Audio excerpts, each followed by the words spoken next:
Mr. Silent Channel. Kabanata 1661 hanggang 1670. Si Tang Wulan ay walang kinalaman sa kanya noon, kaya hindi ko siya kilala, ngunit alam ito ni Liu Jinyan. Napakaraming alamat tungkol kay Ling Zikhen sa Tang Sect. Iniisip lang niya ngayon, kung makikita ng mga Tang Sect scientist ang eksenang ito sa harap niya, hindi niya malalaman kung magkakaroon ng sama-samang riot, kahit na si Tang Wulan ang master ng Tang Sect. Matapos magpumiglas sa loob, nagpa siya si Tang Wulan na hilahin ang kanyang braso upang maiwasan ang kahihiyan pagkatapos niyang magising. Habang siya ay maingat na naghahanda na bawiin ang kanyang braso, ang boses ni Ling Zikhen ay nagmula sa kanyang tainga, "Huwag kang gagalaw, hayaan mo akong matulog sandali." Nagulat si Tang Wulan, at tumingin sa kanya. Nakapikit pa rin siya. Siya ay talagang maganda kapag siya ay kalmado, at nakasandal sa kanya sa ganitong paraan ay tulad ng isang mahusay na ugali pusa.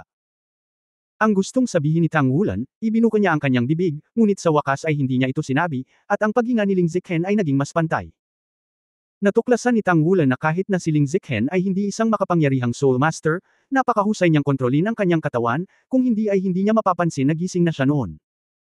Gayunpaman, nang makita niyang nagsimulang bumagsak ang laway ng isang tao sa kanyang damit sa kanyang mga balikat, sigurado siyang nakatulog na ito sa wakas. Nang tuluyang pumasok ang sasakyan sa Tiandao City, si Ling Zikhen, na nakasandal pa rin sa balikat ni Tang Wulan at mahimbing na natutulog, ay biglang umupo ng tuwid. Naramdaman lamang ni Tang Wulan na walang laman ang kanyang mga braso, ang init ay naging malamig na sensasyon, at hindi niya namamalayan na ibinaling ang kanyang ulo upang tumingin sa kanya. Bago imulat ni Ling Zikhen ang kanyang mga mata, sumandal siya sa upuan at mahinang sinabi, "Huwag masyadong mag-isip, hiramin mo lang ang iyong balikat para magamit ito, at sasamantalahin mo ang bargain." Walang utang ang dalawa. Ginalaw ni Tang Wulan ang kanyang mga labi, at gustong tumugon sa kanya, "Sino ang gustong samantalahin ka?" Pero lalaki siya, gusto niya laging maginoo ang ugali, tutal wala naman siyang sinabi. Bukod dito, ang tatay na tinawag ni Ling Zikhen noon ay nananatili sa kanyang isipan sa lahat ng oras. Ang ganitong isang malakas na babae ay mayroon ding kanyang marupok na bahagi. Ang bantay pinto, Sister Ling, narito na tayo. Maayos na ipinarada ni Liu Jinyan ang sasakyan sa panloob na garahe sa ilalim ng lupa at binuksan ang pinto para kina Tang Wulan at Ling Zikhen. Magkasunod na bumaba ang dalawa sa kotse, at humakbang pasulong si Ling Zikhen, na parang sinasadyang lumayo kay Tang Wulan. Sumulyap si Liu Jinyan kay Tang Wulan, natural na naramdaman ni Tang Wulan ang kanyang mga mata, kaya lang medyo kakaiba ang mga ito. Pinandilatan siya ni Tang Wulan, mabilis na binawi ni Liu Jinyan ang kanyang tingin, ngunit ang ngiti sa gilid ng kanyang bibig ay kailangang-kailangan.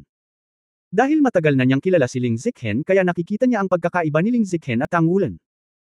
Ito ay isang diyosa na karaniwang mainit tulad ng isang hedgehog, ngunit maaaring palaging sumulong sa mga kritikal na sandali, na labis na hinahangaan ang mga kakaibang lalaking siyentipiko. Sumakay sa elevator para pumasok sa underground world ng Tangmen Tiandao City. Ang Tang Wulan ay isa ng pamilyar na daan dito. Naglalakad si Ling Zikhen sa unahan, at sumunod siya sa likod. Habang naglalakad sa daan, hindi may iwasang makatagpo ka ng mga tao mula sa Tang Sect. Nakatuklas si Tang Wulan ng isang kawili-wiling kababalaghan. Ang mga disipulo ng Tang Sect ay agad natitigil kapag nakita nila si Ling Zikhen, at pagkatapos ay walang malay na umatras at tumawag kay Director Ling ng may paggalang. Naroon din si Dean Ling, at nang makita siyang muli, hindi nabawasan ang paggalang sa kanyang mukha, ngunit halatang gamaan ang loob niya, at pagkatapos ay binati siya muli. Anong uri ng pag-iral ang babaeng ito sa isip ng lahat? Matandang Kao, nasaan ka? Si Ling Zikhen, na naglalakad sa harapan, ay nag-dial sa Soul Guide Communication. Nang marinig ang kanyang pangalan, hindi napigilan ni Tang Wulan ang pagsuray-suray, umaasa sa kanyang sobrang koordinasyon na kakayahan na nag-aatubili. Tumayo ng matatag. Old Kao. Halatang halata kung sino ang tumatawag. Sa isip ni Tang Wulan, malaki ang paggalang niya para sa Ruthless Daoluo at Amorous Daoluo, ngunit ang titulo nitong nasa harap niya ay talagang nakakagulat. Higit pa rito, ang tawag ni Ling Zikhen sa matandang Kao ay hindi ganoon kapurol, kundi casual, tulad ng isang miyembro ng pamilya. Lumingon at tumitig kay Tang Wulan na kumikilos, 2 beses na sinabi ni Ling Zikhen, "Okay, nandito na tayo." Hindi umimik si Tang Wulan, dahil alam niyang tiyak na hindi niya kayang kausapin ang nasa harap niya, kaya hindi siya nagsalita. Hinayaan siya ng walang awa na si Daoluo na sumigaw, at si Liu Jinyan sa tabi niya ay may normal ding ekspresyon. Malinaw na ang pamagat na ito ay hindi magtatagal sa maikling panahon. Pagdating sa office area ng Ruthless Daoluo sa lahat ng oras, nang makita ni Tang Wulan ang Extreme Daoluo na ito, ang una niyang naisip ay, maaari mong ilipat ang direktor na ito na si Ling pabalik. Matandang Kao. Nang makita ang walang awa na si Daoluo, si Ling Zikhen, na naging malamig ang mukha, sa wakas ay nagpakita ng isang ngiti, sumugod at bumulusok sa mga bisig ni Kao Dezi. Ang walang awa na si Dao Luo, na karaniwang walang ngiti, ay punong-puno na ng ngiti sa mga oras na ito, at masuyong hinawakan ang kanyang mahabang buhok. Ikaw babae, ilang taon ka na, tumatalon ka pa rin na parang bata. Katulad. Si Tang Wulan ay may 10,000 mekas na nagmamadaling dumaan, at talagang gusto niyang sumigaw, hindi ito ganito, hindi siya ganito karaniwan. Ngumiti si Cao Deze kay Tang Wulan at sinabing, ang master. Miansaya, hello. Tumayo ng tuwid si Tang Wulan, at walang kamalay-malay na nagbigay ng saludo sa militar kay Cao Deze. Ito ay isang ugali na nabuo sa Blood God Legion. Sa kanyang puso, ang isang ito ay higit pa sa Blood God Legion. Yung dugo, isinara ni Liu Jinyan ang pinto at lumabas. Naiwan silang tatlo sa kwarto. Tinapik ni Cao Deze si Ling Zikhen na nakakulong sa kanyang mga bisig at tumangging bumaba. Okay, pag-usapan muna natin ang tungkol sa negosyo. Binitawan siya ni Ling Zikhen, nakaupo silang tatlo, at inulit ni Tang Wulan ang mensahe mula kay Long Yeo. Kung gayon, ano ang iyong mga plano? Tanong ni Cao Deze. Napaungol si Tang Wulan, at sinulyapan si Ling Zikhen. Pinandilatan siya ni Ling Zikhen, anong ginagawa mo? Hindi ko pa ito naririnig. Mataimtim na sinabi ni Tang Wulan, Miansaya, sana ay makakausap kita tungkol sa planong ito ng mag-isa. Hindi sa wala akong tiwala kay Director Ling, ngunit nag-aalala akong ipakita niya ito. Agad na tumalon si Ling Zikhen, Tang Wulan, anong ibig mong sabihin? Ibig mong sabihin wala akong utak. Kumaibot ang sulok ng bibig ni Tang Wulan, ate, ikaw na mismo ang nagsabi nito, hindi ko sinabi, iniisip ko lang na mas kaunting alam ng mga tao ang mga detalye ng planong ito, mas mabuti. Itinuro siya ni Ling Zikhen, sino ang iyong panganay na kapatid na babae? Sige, Zikhen, magpahinga ka muna sa katabing kwarto. Tatawagan kita mamaya, sa harap ng bantay pinto, dapat hindi ka maliit o malaki. Sabi ni Cao Deze na may lumulubog na ekspresyon. Sinulyapan siya ni Ling Zikhen, ngumuso, pagkatapos ay tumalikod at naglakad papunta sa lounge sa tabi niya. Napaungol si Cao Deze, may isang bagay tungkol sa Temple of War, gusto kong sabihin sa iyo ang higit pa tungkol sa sitwasyon. Sinabi ni Tang Wulan, okay. Sinabi ni Cao Deze, bilang isang Soul Master na organisasyon sa ilalim ng direktang kontrol ng Federation, ang Temple of War ay tahanan din ng lahat ng malalakas na lalaki ng Federation. Ang punong tanggapan ng Temple of War ay matatagpuan sa bulubunduking lugar ng West Mountain sa Mingdo. Ang bulubunduking lugar na ito ay ganap na isang military control area, maliban sa bilang karagdagan sa Temple of War, mayroon ding Central Legion na direktang nasa ilalim ng Gangdu Federal Assembly. Karamihan sa mga piling tropa sa Federation ay kilala rin bilang ang Poseidon Legion sa makatuwid. Kung gusto mong pumasok sa punong tanggapan ng Templo ng Digmaan, kailangan ding dumaan sa Central Legion, dahil ang punong tanggapan ng Templo ng Digmaan ay nasa pangunahing lugar ng Central Legion. Medyo nagulat si Tang Wulan at sinabing, ang Panginoon ng Templo ng Digmaan ay si Hanhai Dao Luo Chenzinji. Siya ang commander ng Sea God Legion. Bakit nasa Central Legion ang Temple of War God? Sinabi ni Cao Deze, ito ang trade-off ng Federation. Si Chenzinji ay isang malaking boss sa militar, ngunit hindi lamang ang malaking boss. Kailangan ng militar ng balanse, at kailangan din ito ng parliament. Kung hindi, kung ang kapangyarihan ay masyadong concentrated, kapag ito ay nangyari ang problema ay ang malaking problema. Ang Templo ng Digmaan ay nasa loob ng Central Legion. Bukod sa ibig sabihin ng Central Legion, ang Central Legion ay may kahulugan din dito, ang Central Legion. Ang Legion ay kabilang sa dalawang pangunahing paksayon ng militar. Nag-isip ang mga mata ni Tang Wulan, dahil ito ang kaso, maaari ba nating samantalahin ito? Sinabi ni Cao Deze, depende ito sa iyong kakayahan. Bibigyan kita ng detalyadong pagsusuri ng ilan sa mga relasyon, ngunit ito ay may iwan. Pag-usapan muna natin ang sitwasyon sa Temple of War. Bagaman ang templo ng Diyos ng Digmaan ay nasa kanlurang kabundukan, wala ito sa ibabaw. Ang templo ng Diyos ng Digmaan na may ika-18 palapag ay tinatawag ding ika-18 patong na impyerno. Ito ay nasa loob ng tuktok na ito. Talagang nahahati ito sa 18 palapag, at bawat palapag ng templo ng Digmaan ay binabantayan ng isang Diyos ng Digmaan. Ang orihinal na layunin ng pag-set up ng War God Temple ay upang hikayatin ang mga mandirigmang militar na hamonin ang harapan. Kapag nagtagumpay ang hamon, makakakuha sila ng malaking gantimpala at karangalan, na ito rin ang pinakamabilis na paraan upang mapataas ang kanilang ranggo ng militar.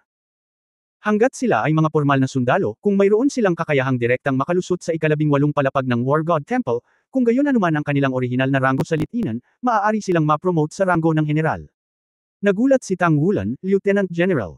Masyadong maraming promosyon iyon. Dati siyang sundalo, kaya syempre alam niya kung gaano kahirap para sa mga sundalo na i-upgrade ang kanilang ranggo sa militar. Ngumiti si Cao Deze at sinabi, hindi ganoon kadali. Sa pangkalahatan, ang huling antas ng War God Temple ay binabantayan mismo ng Temple Master, ibig sabihin, imposibleng makapasa ng walang lakas ng Ultimate Dao Luo. At kung ang ultimate Daoluo ay naging isang federal na sundalo, ano ang binibilang ng isang tenyente general? Kaya, ito ay higit na isang gimmick sa bawat panahon ng digmaan. Pumasa sa isang antas, maaari kang ma-promote ng isang antas kahit na anong paraan ang iyong gamitin. Sa makatuwid, maraming matataas na opisyal ang gagamit ng pamamaraang ito upang pahusayin ang kanilang mga ranggo sa militar.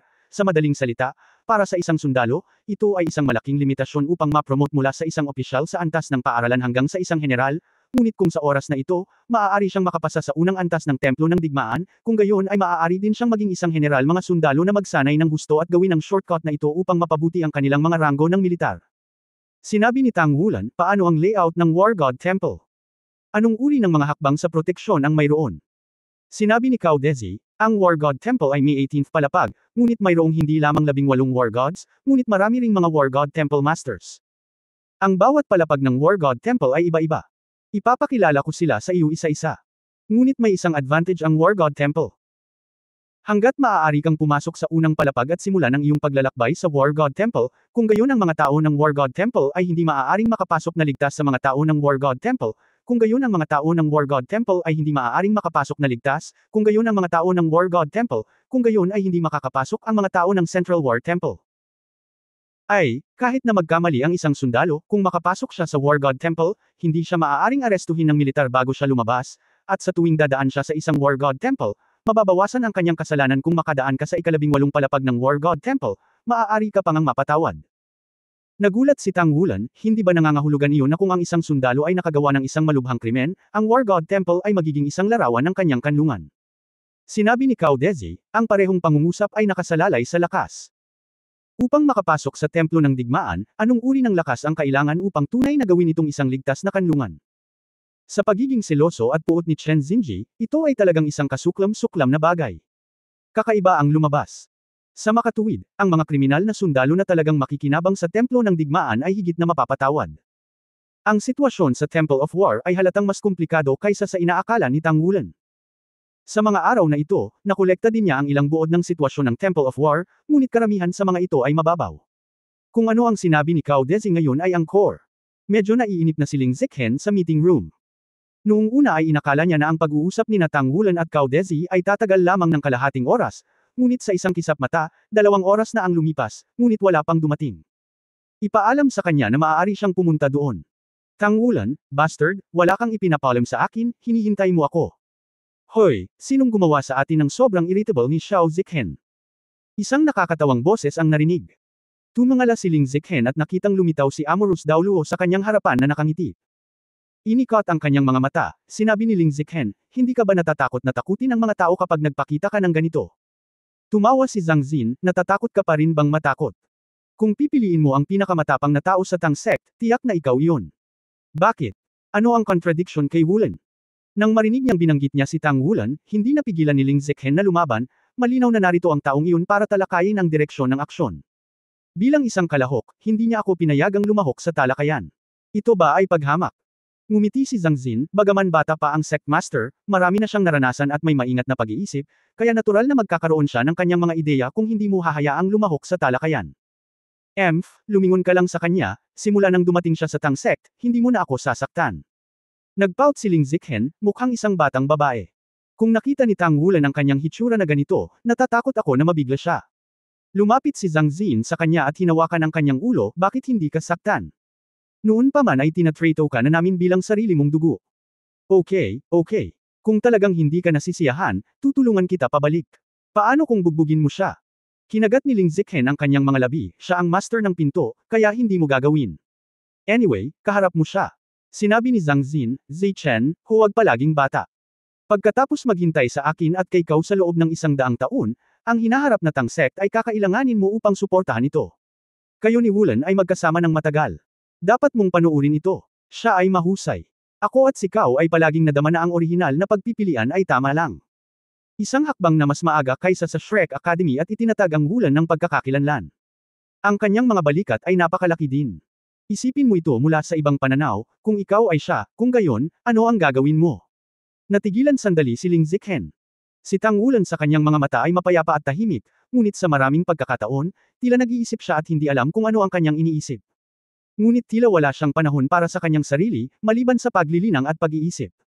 Bagamat hindi niya kayang tingnan ang puso nito, ngunit sa sandaling ito, pagkatapos pakinggan ang mga salita ni Zhang Xin, naisip na lang niya ang sitwasyon ni Tang Wulan, at nakaramdam siya ng pressure sa kanyang mukha.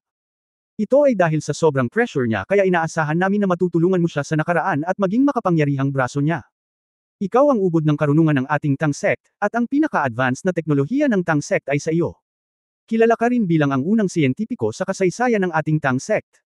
Lagi kaming naniniwala ni Lao Kao na ikaw ang pinakamatalinong tao sa mundo, kung magkagayon, ang bawat isa ay maaaring magtulungan, kung gayon ang bawat isa ay makakatulong sa bawat isa sa mundo. Ipaglalaban mo ang walang kabuluhan. Kinagat ni Ling Ziqen ang kanyang mga labi at sinabing, sino ang gustong umakma sa kanya? Bagamat sinabi niya iyon, halatang lamambot ang ekspresyon niya. Ngumiti si Zhang Xin at sinabing, ang pagtitiwala sa isa't isa ay nangangailangan ng isang karaniwang karanasan. Katulad ngayon ay hindi mo siya lubos na pinagkakatiwalaan. Kung gusto mong magtiwala sa kabilang partido, kailangan mo munang gumawa ng higit pa upang mapagtiwalaan siya ng kabilang partido. Mga bagay. Naniniwala ako na magagawa ninyo ito. Lahat kayo ay mabubuting anak. Ang kailangan nating gawin ay protektahan kayo at lumaki ng malusog. Sa sandaling ito, bumukas ang pinto ng meeting room at pumasok si Tang Wulan mula sa labas. Director Ling, please come here. Oh, nandito ka rin. Bahagyang ngumiti si Zhang Xin at tinapik si Ling Ziqen sa likod, go. Come on. Binigyan ni Ling Ziqen ng puting tingin si Tang Wulan, humakbang palapit sa kanya, huminga ng malamig, at saka lumabas. Si Tang Wulan ay nagpakita kay Zhang Xin ng walang magawang ekspresyon, ngunit binigyan siya ni Zhang Xin ng isang nakakaaliw na tingin. Nang lumabas sina Tang Wulan at Ling Ziqen sa punong tanggapan ng Tangmen, madilim na ang kalangitan sa labas, ngunit hindi nila planong magpalipas ng gabi sa Tiandao City, sa halip ay bumalik sa Shrek Academy magdamag upang simulan ang lahat ng gawaing paghahanda. Sabi nga sa kasabihan, ang oras ay walang hinihintay, at ngayon ay hindi na nila matitiis ang kahit na kititing na pagkaantala. Si Liu Jinyan ang nagmaneho ng Soul Guidance na kotse, ngunit palaging nararamdaman na medyo mali ang kapaligiran. Kung ikukumpara sa pagdating niya, tila mas malamig si Ling Ziqen, habang ang mga mata ni Tang Wulan ay puno ng pag-iisip, hindi alam kung ano ang iisipin doon, ngunit ang relasyon sa pagitan ng dalawa ay tila mas hadlang. Away ba ito? Anyway, natakot magtanong si Liu Jinyan. Ang Soul Guidance na kotse ay nagmamaneho sa highway, at ang bilis ay unti-unting tumaas. Si Liu Jinyan ay may sensinang nagmaneho ng kotse, hindi na tumitingin sa sitwasyon sa likod. Ayaw niyang isipin ang relasyon ni Tang Wulan at Ling Ziqen. Bagamat malabo pa rin siyang umaasa na maaaring magkaroon ng relasyon ang dalawa, para makapagpahinga siya sa harap ni Ling Ziqen sa hinaharap. Bigla, hindi ko alam kung bakit, medyo natulala lang si Liu Jinyan. Ang Soul Guidance na sasakyan ay halatang nasa pare-parehong temperatura, ngunit ang malamig na pakiramdam na ito ay tila nagmumula sa kanyang mga buto. Ito ba ay sanhi ng ilang pagbabago sa emosyon ng huling dalawa? Ito ang unang pumasok sa isip niya, ngunit hindi nagtagal ay naramdaman niyang mali ito, hindi ganoon. Habang siya ay naghahanda para sa isang maagang babala, isang nakakapasong pakiramdam ang biglang dumating mula sa likuran. Pagkatapos, ang kotse na ginagabayan ng kaluluwa ay bumagsak, at ang daloy ng hangin ay inilabas mula sa bubong, at ang buong sasakyan ay biglang bumagal ng pilit, ngunit ang daloy ng hangin ay perpekto. Ay rap ang sasakyan para hindi talaga ito ma-out of control. Ang gabi ay binigay ng gininto ang liwanag, at ang gintong halo ay kumikinang pasulong. Malinaw na nakikita ni Liu Jinyan na ang malaking lugar sa harap ay naging kulay abo sa isang punto. Sa malawak na kulay abo na lugar na ito, isang figure ang dahan-daang naglalakad patungo sa kanila, at sa kalangitan, ang buong katawan ni Tang Wulan ay natatakpan ng gininto ang kaliskis, at siya ay nakalutang doon, nakatingin sa kong na iyon. Ang lalaking lumabas sa Grey World. Hindi ito ang unang pagkakataon na nakita niya ang isang ito. Matagal bago nalaman ni Liu Jinyan na may mali, nagising si Tang Wulan. Pinunit ng mga kuko ni Jinlong ang kanyang sasakyan at sumugod sa ere. Hindi niya sinubukang tumakas. Nariyan din sina Liu Jinyan at Ling Ziqen sa ibaba, at imposibleng makatakas siya. Higit pa rito, dahil nandito ang kabilang partido, natural na handa siya. Kung tutuusin, pabaya, dahil nawala ang kabilang partido sa sobrang tagal. Bilang karagdagan sa distansya sa pagitan ng Shrek Academy at Tangmen, ito ay ang distansya lamang sa pagitan ng Shrek City at Heavendao City. Maraming extreme daw luo sa magkabilang panig, at hindi niya inaasahan na may pipiliin ang kabilang partido na gawin dito. Gayunpaman, ang kabilang partido ay dumating pagkatapos ng lahat. Walang alinlangan, nakadirekta ito sa kanya. Pluto daw luo halosa. Sigaw ni Tang Wulan sa malalim na boses. Oo, ang lalaking lumabas sa kulay abong mundo at tinakpan ang kanyang buong katawan ng kulay abong kristal na sandata sa labanan, hindi ba ito ang Pluto daw luo halosa? Ang tunay na limitasyon daw luo ng parang Diyos na antas. Sa bawat hakbang niya, ang kulay abong nakapaligid sa kanya ay magiging mas malinaw, at natatakpan siya ng sandata ng labanan, na parang lumalabas sa mundo ng mga undead na espiritu. Ang Pluto sword sa kanyang kamay ay nagpapalabas ng mahinang liwanag, at ang kristal na malinaw na katawan ng espada ay inukit na parang kulay abong kristal. Sa huling pagkakataon na hinarap niya ang Underworld King na si Dao Luo, si Tang Wulan ay isa lamang counter-cultivation base. Sa oras na iyon, hindi man lang siya nagkaroon ng pagkakataong magpumiglas. Ngunit sa sandaling ito, muling nakaharap, ang pakiramdam ay ganap na naiiba. Ngunit ito ay tiyak dahil ang sariling cultivation level ni Tang Wulan ay umabot sa isang tiyak na antas, at nang harapin niya si Halosa, mas naramdaman niya ang lakas ng lalaking nasa harapan niya. Parang sa unang pagkakataon na humarap siya sa kailaliman sa harap ng Abyss Passage ng Blood God Legion. Si Tang Wulan, na isa ng Super Dao Luo level, ay may kakayahan pa ring hamanin ang ordinaryong limitasyong Dao Luo na humarap sa Underworld Dao Luo. Napakaliit pa rin ang pakiramdam ni Halosa sa kanyang sarili. Alam niya na ito ay isang pag-iral na tunay na malapit sa paninirang puri ng Diyos. Tungkol sa kanyang sariling kaligtasan, si Tang Wulan ay hindi masyadong nag-aalala, dahil siya ay may kakayahan ng isang mamamatay tao upang makatakas, kaya sa oras na ito, ang kanyang buong tao ay lumitaw sa abnormal na kalmado. Nang makilala niya itong Pluto Dao Luo, natuwa pa siya. Ang kanyang paglilinang ay umabot kamakailan sa isang bottleneck. Sa ganitong estado, wala nang mas makakatulong sa kanyang pagpapabuti kaysa sa pagharap sa presyon ng buhay at kamatayan. Sa makatuwid, nang makita niya si Pluto Dao Luo Halosa, ang unang pakiramdam ay dumating siya ng tama. Humakbang pasulong si Halosa, tila mabagal ang kanyang takbo, sa tuwing aalis siya, unti-unting bumubuti ang nakapalibot na impyerno sa Underworld. Kapag ang Underworld Hell ay ganap na nasublimate, sa mundong ito, siya ay kahit na isang Diyos na paninirang puri. Habang nakatingin sa kanya si Tang Wulan, nakatingin din siya kay Tang Wulan. Sa wakas ay naunawaan na niya kung bakit ang Spirit Pagoda ay patuloy na nagpadala ng higit sa isang dosenang mahigpit na hinihingi ng mga mensahe, at sa isang malaking halaga kapalit ng kanyang pagbaril muli. Ang binatang ito, na dati ng master ng Tang Sect at master ng Sea God Pavilion ng Shrek Academy, ay lumaki ng napakabilis. Bagamat si Halosa ay ang Evil Soul Master Ultimate Dao Luo, isa rin siyang alamat sa Soul Master World. Maaari siyang ma-upgrade sa kanyang kasalukuyang antas ng paglilinang sa maikling panahon. Hindi ito isang simpleng talento. Mayroong maraming mga kadahilanan tulad ng savvy at hard work sa kanila.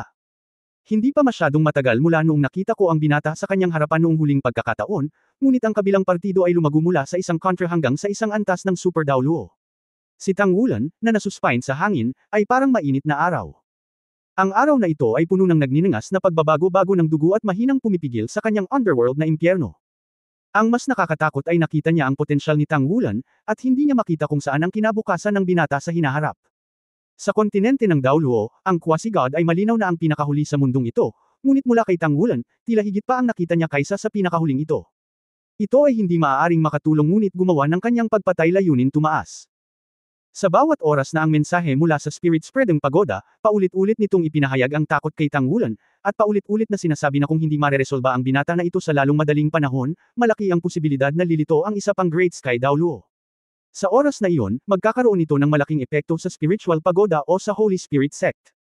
Pagkatapos ng pagsusuri, sa kabila ng mahusay na pagkilos ng Holy Spirit Sect, personal na dumating si Pluto Dao Luo, para lamang malutas ang posibleng problema sa hinaharap. Hindi na nila papayagang muling lumitaw ang isa pang Great Sky Dao Luo. Sa wakas, huminto si Halosa ng halos 100 metro ang layo mula sa kotse ni Tang Wulan na ginagabayan ng kaluluwa, at dahan-daang itinaas ang espada ni Pluto sa kanyang kamay. Ngayon, mukhang hindi maganda ang swerte mo. Mahinang sabi ni Halosa. Bahagyang ngumiti si Tang Wulan, nakaharap sa nakakatakot na aura ng Pluto King na si Dao Luo, gamit ang kanyang sariling Golden Dragon King bloodline bilang pinagmulan, sa pilitan niyang dinala ang malalim na ginaw. Hindi, sa tingin ko ay hindi. Maswerte akong nakilala kita sa oras na ito.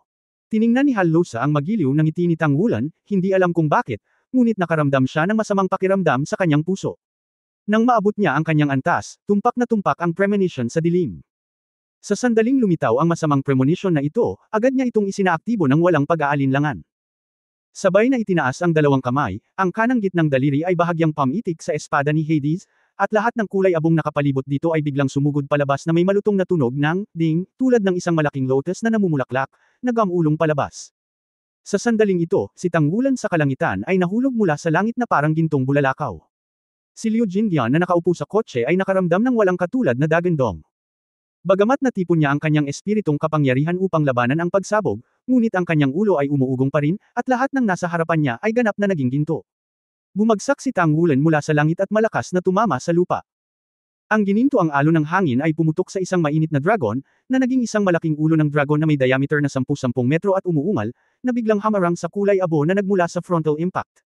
Daloy ng hangin. Hayaan silang mabaigo sa pagguho ng kaluluwa-guided kotse sa likod niya. Bumungad sa langit ang kulay rosas na figure, nang may gagawin pa lang ay nanlamig na lang siya sa buong katawan. Pagkatapos, may pakiramdam na ang kanyang buong katawan ay malapit ng magyelo, maging ang kanyang kaluluwa at espiritu. Ang kaunting liwanag ay lumiwanag mula sa pink na mecha, at ang malaking enerhiya ay naging isang kalasag upang protektahan siya. Tinatanaw ang larangan ng digmaan, hindi mapigilan ni Ling Ziqen na huminga. Hindi siya isang soul master, umaasa lang siya sa ilang mga teknolohikal na paraan upang gawing mas malakas ang sarili kaysa sa mga ordinaryong tao. Inilaan niya ang kanyang buhay sa siyentipiko at teknolohikal na pananaliksik, bahagi ng dahilan ay dahil hindi siya isang master-master.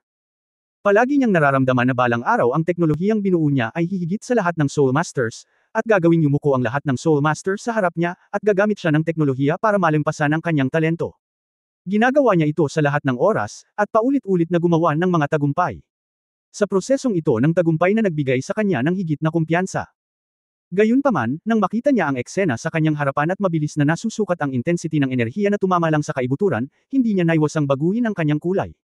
Ito ba ang kapangyarihan ng Top Spirit Master? Malinaw niyang naramdaman na ang aura na nagmumula kay Halosha, ang Underworld King Daoluo, ay nalampasan ang lahat ng mga Spirit Master na nakatagpo niya noon. Mula sa pananaw ng individual na pagiging epektibo ng labanan, maging ang walang awa na si Daoluo Caudesi ay tila mas mababa. Ngunit kahit nasa harap ng gayong kalaban, si Tang Wulan ay nakatayo pa rin sa harapan nila ng walang pag-aalinlangan, at talagang hinarangan ang unang pag-atake ni Harosa. Itong lalaking to, nung pinaglaruan niya ako dati, pinapalabas ba niya ako? Mabilis ding lumabas ng sasakyan si Liu Jindian sa oras na ito, isang malinaw na espada ang tumunog. Ang sandata ng labanan ay mabilis na nakakabit, at ang halo sa ilalim ng kanyang mga paa ay kumikislap, naging isang puting dragon na dala ang kanyang katawan at lumilipad, at mayroon pa sa kanyang kamay. Isang puting mahabang espada na may ulo ng dragon, iiling-iling ang ulo at iwagayway ang buntot, tila isang buhay na bagay. Ang Flying Dragon Sword ay ang kanyang martial soul. Iklik, iklik, iklik, iklik. Tumunog ang tunog ng mga horseshoe, at dahan-daang lumitaw ang malalaking figure sa dilim. Kasabay nito, maraming malabo na figure ang lumilitaw sa kulay abong mundong ito, ito ay ang Pluto Legion ni Pluto Daoluo Harosa. Ang Underworld Legion, na pinamumunuan ng 12 Underworld Horror Knight, ay nakatutok dito mula sa lahat ng direksyon. Sa lupa, halos magkasabay na nagpapahinga ang kulay abo at ginto, na nagpapakita ng mga figure ni Tang Wulan at ng Underworld King na si Daoluo Harosa. Tiningnan ni Harosa ang free character battle armor sa katawan ni Tang Wulan, at mahinang sinabi, mabilis kang lumaki, ngunit sa kasamaang palad, sa hinaharap, hindi ka na magkakaroon ng pagkakataon. Matapos sabihin ito, ang espadang Pluto sa kanyang kamay ay marahang ibinayo, at ang virtual na hiwa ay nasa hangin. Biglang, ang kulay abong mundo ay biglang naging transparent, at ang lahat ng kulay abong ambon ay ganap na malinaw sa kristal sa sandaling ito. Ang katawan ni Tang Wulan ay halos agad na naging isang kulay abong kristal na estatwa, na nakatayo doon na hindi gumagalaw. Sa kalagitnaan ng hangin, naramdaman na lamang ni Ling Ziqen na biglang binanggit ang kanyang puso sa kanyang lalamunan. Sa sandaling ito, sa madilim na kalangitan sa gabi, isang malaking figure ang biglang lumitaw, at isang malaking kulay abo na talim ang nahulog mula sa langit at tumama patungo sa kanyang katawan. Halos sa labas ng instinct, napaatras si Ling Ziqen na parang kidlat, hindi alam ng isang pares ng maiikling sibat kung kailan sila na-control, sumambulat ang dalawang payat na sinag, agad na tumama sa kulay abong talim ng liwanag na nahulog. Boom! Ang marahas na pagsabog ay naging sanhi ng isang pink na mundo na sumabog sa hangin. Isang Death Knight na nakasuot ng mabibigat na sandata ang lumitaw doon, ngunit sunod-sunod na tinatangay ng hangin. Tumunog ang dagandong ng dragon, at sinamantala ng isang puting dragon ang momentum at hamampot sa kanyang dibdib ng may malalim na dagandong. Sunod-sunod na umatras ang Death Knight na tumama sa kanya. Hindi itinuloy ni Ling Ziqen ang paghabol, at ang kulay rosas na ilaw ay bumagsak sa kanyang likuran, halos agad-agad na lumusab sa lupa, at ang dalawang kamay na maiikling sibat ay bumaril ng sabay-sabay, bumaril patungo sa Underworld King na si Daoluo Harosa. Ang mga mata ni Harosa ay palaging nakatutok kay Tang Wulan, at hindi man lang siya tumingin kay Ling Ziqen. Ang balingkinitang espadang Pluto ay muling bumunot. Sa himpapawid, ang dalawang maiikling sibat ay naging kulay abong mga kristal halos agad-agad, at sila ay tumigas. Ayan, hindi gumagalaw. Narito, ito ay pag-aari ng aking mundo, gusto ko itong mapuksa. Gaya ng sinabi niya, ang kanyang Pluto Sword ay itinutok sa bubog na lumapot mula sa katawan ni Tang Wulan. Hindi. Sumigaw si Ling Ziqen, ang kulay rosas na ilaw sa kanyang katawan ay biglang tumaas, at agad itong hamarang sa katawan ni Tang Wulan. Kasabay nito, ang pink sa kanyang katawan ay biglang naging maliwanag na pula sa sandaling iyon, isang nakakatakot. Ang matinding pagbabago-bago ng enerhiya ay biglang lumabas mula sa kanya. Kung titingnan mong mabuti, makikita mo na ang mga core ng enerhiya sa kanyang katawan ay naglabas ng mga pagbabago-bago ng enerhiya na higit sa 10 beses na mas malakas kaysa dati, ngunit ang mga ito ay agad na naging marahas, lubhang hindi matatag na mga pagbabago. Halos agad na lumapit sa kanya ang Pluto Sword na itinuro ni Hal Osha, ngunit bigla itong tumigil bago tumama sa kanyang katawan. Sa cultivation base ni Hal Osha, lahat ay napipilitang huminto, maiisip ng isa kung gaano kakilakilabot ang pagbabago-bago ng enerhiya na nagmumula sa katawan ni Ling Zichen sa sandaling ito. Isang jet ng pulang ilaw ang tumama sa kristal na estatwa na binago ni Tang Wulan, at agad siyang itinulak palabas. Sumugod si Ling Zichen patungo kay Harlow sa tulong ng impetus na ito. Direksyon ni Sa. Sa wakas ay kinailangan ni Hal Osha na harapin ang babaeng ito, at walang malay na sinabi, nasaan ang baliw na babae. Habang sinasabi ito, siya ay naging kulay abong kidlat na paalang na kumikislap, at hindi siya nang ahas na hayaang tamaan siya ni Ling Zichen. At sa sandaling ito, biglang nagbago ang kulay ng lupa. Ang orihinal na kulay abo ay biglang binalot ng isang layer ng nakasisilaw na gintong pula. Isang baging na kumikinang na may pulang ginto ang biglang lumitaw mula sa lupa, nakapulupot at gustong ituloy ito. Madaling araw sa Har Osha. Kasabay nito, isang pamilyar na boses ang umalangaw-ngaw sa mga tainga ni Ling Zichen, may kaunting tiwala ka sa akin, okay, malapit ko nang kolektahin ang iyong enerhiya. Sa isang iglap, umungal si Wanlong, at lumitaw ang mga pattern ng ginto at pulang dragon mula sa lupa. Ang malakas na dagandong ng dragon ay nakakabingi, at ang matinding pagbabago-bago ng dugo ay naging isang suso ng ginto ang buong kulay abong mundo. Pula. Sumabog ang estatwa sa di kalayuan. Si Tang Wulan, na nakasuot ng 3-character battle armor, ay lumulutang na sa oras na ito. Ang kanyang figure ay higit sa 3 beses na mas malaki kaysa dati. Sa masikip na gintong baluti, mayroong isang malabong makulay na halo na kumikislap. Malinaw na mas makapal kaysa sa normal na 3-character battle armor, na sinamahan ni Tang Wulan na humakbang pasulong, na gumagawa ng malutong na clang na tunog. Kung ikukumpara sa dati, ang 3-character battle armor ni Tang Wulan ay halatang iba sa oras na ito. Ang makapal na golden battle armor ay mukhang medyo namamaga, ngunit ito ay mas condensed na parang bundok. Ang halo ng dumi ng Blood Golden Dragon sa ilalim ng kanyang mga paa ay ganap na pinakawalan, at ang mga gintong pulang dragon na umaangat mula sa lupa ay ang anino ng dumin. 3-character battle armor lang siya, pero hindi ko alam kung bakit. Sa mga mata ni Hal Osha, tila ito ay medyo naiiba sa tunay na 3-character na armor ng labanan. Kung ano nga ba ito, kahit siya mismo ay hindi malinaw tungkol dito, ngunit ramdam ko na parang may tinatago sa mabigat na sandata ng labanan na ito.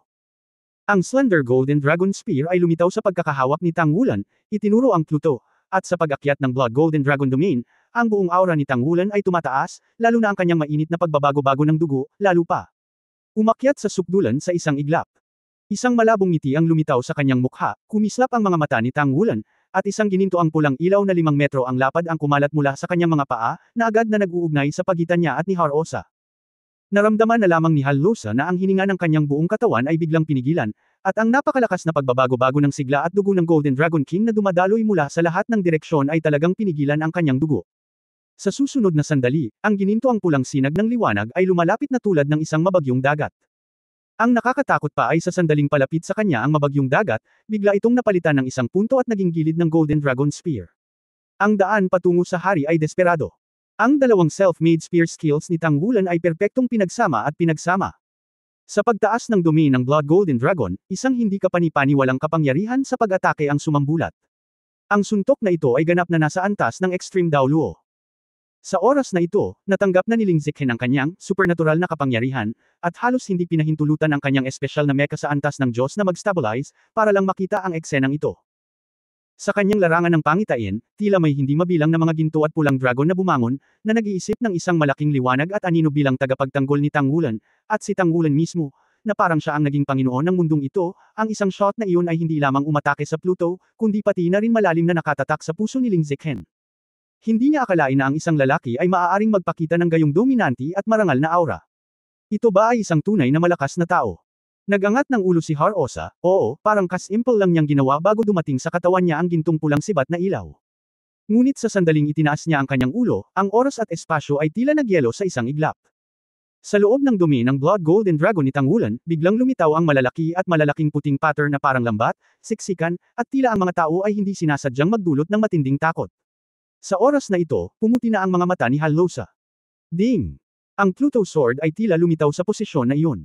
Walang hangin na namumulaklak, ang ilan ay gininto ang pula na mabilis na nawasak. Ang mga gintong pulang dragon ay nabasag sa kanilang mga hiyawan, at ang lahat ng ginintoang pulang mga kulay sa kanilang paligid ay mabilis na naglaho, at ang kulay abo na puti na puno ng kamatayan bago ay muling bumaha sa pagitan ng langit at lupa, at hindi mabilang na mga patay na nilalang ang nabuhay muli at nagbago. Para sa hukbo ng underworld, sinalakay si Tang Wulan. Si Pluto Dao Luo Halosa, ang banal na espiritu ay nagtuturo sa Pluto Emperor, ang pinakatuktok na pag-iral sa mga masasamang espiritu. Sa sandaling ito, inilabas niya ang kanyang tunay na lakas. Tanging si Tang Wulan lamang ang nakakaramdam na nang si Halosa ay binaril mag-isa, ang kanyang itaas na bahagi ng katawan ay nanginginig, ngunit ito ay isang pag-indayog lamang. Ngunit sa pagbaril ngayon lang, nasiyahan si Tang Wulan. Sa harap ng napakalaking pressure, ang putok na ito ay desperadong pinakawala ng kanyang pinakamalakas na layunin ng baril sa kasaysayan, at sa wakas ay nakaramdam ng kaunting kagandahan sa baril. Mula sa layunin ng baril hanggang sa kaluluwa ng baril hanggang sa Diyos ng baril, ang bawat hakbang ng ebolusyon ay magkakaroon ng qualitative leap. Si Tang Wulan ay isa lamang Super Dao Luo cultivation base, ipinagmamalaki na niya ang kanyang katawan na nanginginig sa pinakamataas na antas, tulad ni Halosa, ang Pluto King Dao Luo na nagawang mangapi. Gayunpaman, ang krisis ay sumunod sa isa't isa, at ang tatlong character na battle armor field ay halos biglang nadurog, at maging ang ilaw sa battle armor ay naging medyo dim. Dumating na ang hukbo ng underworld mula sa lahat ng direksyon, at ang hari ng underworld na si Dao Luo Halosa ay naglalakad din patungo sa kanya ng hakbang-hakbang. Sa ilalim ng pagkubkob ng Death Knight, si Liu Jinyan ay nasa panganib na, at si Ling Ziqen ay nagligtas sa oras upang patatagin ang sitwasyon. Ang underworld hell ni Halosa ay nagsilyado sa lahat ng nakapalibot na lugar, at walang signal na maaaring maipadala. Ang lugar na pinili niya para sa sneak attack ay nasa gitna ng Shrek Academy at Heaven Dao City, malayo sa magkabilang panig. Hindi madaling malaman kung ano ang nangyayari dito. Dalawang kakaibang kalansay ang sumugod patungo kay Tang Wulan, at ang malaking buto na kutsilyo na ilang metro ang haba ay tumama sa kanya. Ang gininto ang liwanag sa mga mata ni Tang Wulan ay kumikislap, at ang kanyang espiritu ng pakikipaglaban ay hindi natinag ng pagkawasak ng domain. Lumabas siya gamit ang kaliwang paa at mabigat na humakbang sa lupa. Sa kanyang katawan bilang sentro, ang gravity sa loob ng 100 metro ang lapad ay biglang nagbago. Ang lahat ng undead na nilalang na nasa hanay na ito ay agad na naging fly ash, na nagbakante ng isang lugar. Shanlungwang torso bone, gravity control. Sa sandaling ito, kumislap ang isang liwanag ng espada, at ang figure ni Halosa ay naging malinaw, ang espada ni Hades, hindi maiiwasan. Ang gintong sibat ng dragon sa kamay ni Tang Wulan ay naliwanagan, ang sibat na ilaw ay humihipo, at libu-libong punto ng gininto ang liwanag ang nakondensed. Ding! Biglang sumigaw ulit. Inalog ni Tang Wulan ang kanyang katawan at bumagsak. Ngunit itinulak niya ang kanyang kaliwang kamay patungo sa lupa, at ang kanyang buong pagkatao ay halos lumipad palabas sa gilid, iniiwasan lamang ang pangalawang liwanag ng espada. Ang natatanging pag-aaral ng Tang Sect, ang kumokontrol sa crane at nahuli ang dragon. Naging ilusyon din ang kanyang buong figure, habang ang paa ay nasa anino ng multo, ang sibat ng gintong dragon sa kanyang kamay ay nagpaikot ng libu-libong sibat na ilaw, at inatake niya si Halosa mula sa lahat ng direksyon. Ang mga galaw ni Halosa ay tila nagpapanatili ng isang ritmo sa lahat ng oras, nang hindi tumataas o bumabagal, ngunit sa bawat oras na tinutusok niya ito, tiyak na malito ang sibat na ilaw ni Tang Wulan, at kailangan niyang ubusin ang lahat ng kanyang lakas upang malutas ito. Napapaligiran ng Death Erosion, ang harapan ay ang nakakatakot na kapangyarihan ng pag-atake ng Pluto King Dao Luo, si Tang Wulan ay sunod-sunod na umatras, at ang dragon ay bahagyang nakikita sa kanyang katawan, ngunit halos hindi niya ito mapigilan sa lahat ng oras. Ang taong ito ay hindi maaaring manatili. Sa oras na ito, ang puso ni Halosa ay mamamatay tao. Bagamat hindi pa siya naglunsad ng pag-atake ng buong lakas, ngunit nitong round lang, ginamit niya talaga ang kanyang domain power. Kahit na ang isang malakas na tao na napromote pa lamang sa limitasyon ng antas ng Dao Luo ay hindi kailanman magiging komportable sa ilalim ng antas na ito ng opens iba, ngunit kinuha ito ni Tang Wulan ng biglaan. Grabe talaga ito. Ang batang talentadong Super Dao Luo na ito ay nagtataglay na ng gayong lakas. Kapag naging extreme Dao Luo na talaga siya, natatakot ako na magkakaroon talaga siya ng kakayahan na hamanin ang sarili niya. Bukod dito, kung bakit napakalakas ng kanyang soul power, tila ilang beses lang nag-away ang dalawang panig. Ngunit sa proseso ng pakikipaglaban sa ganitong intensity, ang pagkonsumo ng soul power ay talagang napakalaki. Nakaharap si Super Dao Luo sa mga Diyos, at sa ilalim ng pressure, mas malaki ang konsumo. Ngunit si Tang Wulan ay tila hindi nanghina kahit kaunti. Ang lahat ng ito ay tila nagpapatunay na ang binata sa kanyang harapan ay kakaiba, at maaari pa rin siyang magpakita ng malakas na potensyal sa antas ng Super Dao Luo. Ito ang pinaka-nakakatakot na bagay. Matagal na panahon na ang nakalipas mula nang maabot ni Pluto Dao Luo Halosa ang antas na parang Diyos, at tiyak na dahil nakatayo siya sa kritikal na puntong ito na mas malinaw niyang nakikita. Siya ang higit na nakakaalam kung gaano kahirap tumawid sa hakbang ng paninirang puri. Kailangan itong kumawala mula sa presyon ng orihinal na eroplano at maging isang pag-iral sa parehong antas ng eroplano. Kung walang pagtanggap ng kaharian ng Diyos, at walang tagapag-alaga ng mga Diyos, ito ay halos imposible. Ito rin ang dahilan kung bakit siya sumapi sa Holy Spirit Church, dahil ang programa ng Holy Spirit Church ay talagang nagbigay sa kanya ng theoretically feasible opportunity. Tungkol naman kay Tangulan na nasa harapan niya, bagamat hindi pa niya naaabot ang kapantay niya, malinaw na nararamdaman ni Halosa na napakalakas ng potensyal ng binata na ito na nagbibigay pa sa kanya ng posibilidad na lumampas sa limitasyon sa hinaharap. Grabe ito. Hinding-hindi niya hahayaang mangyari ang ganoong sitwasyon, dahil sa sandaling mangyari ito, malaki ang posibilidad na ang isang bagong kaharian ng Diyos ay malilikha, at kapag nagkaroon na ng kaharian ng Diyos, ang kontinente ng Dauluo ay magkakaroon muli ng isang Panginoon, at ang hindi mahuhulaan ay masyadong malakas, kahit papaano, ang ganitong uri ng paninirang puri ay ganap na imposibleng gawing Diyos ang mga masasamang espirito na ito. Sa pag-iisip nito, biglang tumigil sa pag-atake si Halosa. Biglang, hindi mabilang na mga ilaw ng sibat ang bumagsak sa kanyang kulay abong armor na panlaban, na nagdulot ng matitinding tunog ng sagupaan. Kahit na ito ay kasing lakas ng isang Golden Dragon Spear, hindi madaling tusukin ang apat na karakter na battle armor, para lamang mag-iwan ng kaunting spear mark sa ibabaw ng kanyang battle armor. Nang malapit nang maglunsad si Tangulan ng mas malakas na pag-atake dahil nagulat siya sa hindi niya paglaban, muling pumuti ang mga mata ni Halosa, at sa pagkakataong ito, kulay abo na puti na puno ng nakamamatay na katahimikan. Nakita niyang hawak niya sa magkabilang kamay ang Pluto Sword at itinutok ito sa lupa sa harapan niya. Biglang, kasama ang kanyang katawan bilang sentro, ang kulay abong puting liwanag ay namukadkad palabas tulad ng isang namumulaklak na bulaklak. Hindi maganda. Sa sandaling nagsimulang kumalat ang kulay abo puting liwanag, sumama ang pakiramdam ni Tangulan, at ang matinding krisis sa kamatayan ay naging dahilan ng kanyang halos hindi malay. Agad na nagbago ang daloy ng panahon. Sa kaharian ng Underworld at Impyerno, ang Realm of Time backtracking ay napigilan sa isang tiyak na lawak, ngunit pagkatapos ng lahat, ang bilis ng pag-atake ni Halosa ay bumagal ng ilang sandali. Sumabog si Tangulan, naiisip ang 7 gintong aura sa kanya, at ang panglima ay sumabog. Ang malakas na pagkabigla ay nagdulot sa kanya na umasa sa pagsugpo sa mga nakapaligid na lugar, at ang kanyang figure ay sumabog. Hindi lamang iyon, ngunit ang kanyang sariling longgang ay nag-spray out na parang walang pera, na ginawa itong pinakamalakas na depensa. Ang kulay abong puting mga talulot ay dumating na bahagyang nahuhuli, at ang longgang at ang kulay abo puting liwanag ay nagdikit, at ang mga ito ay halos agad na natunaw, at niwala silang kakayahang labanan ito.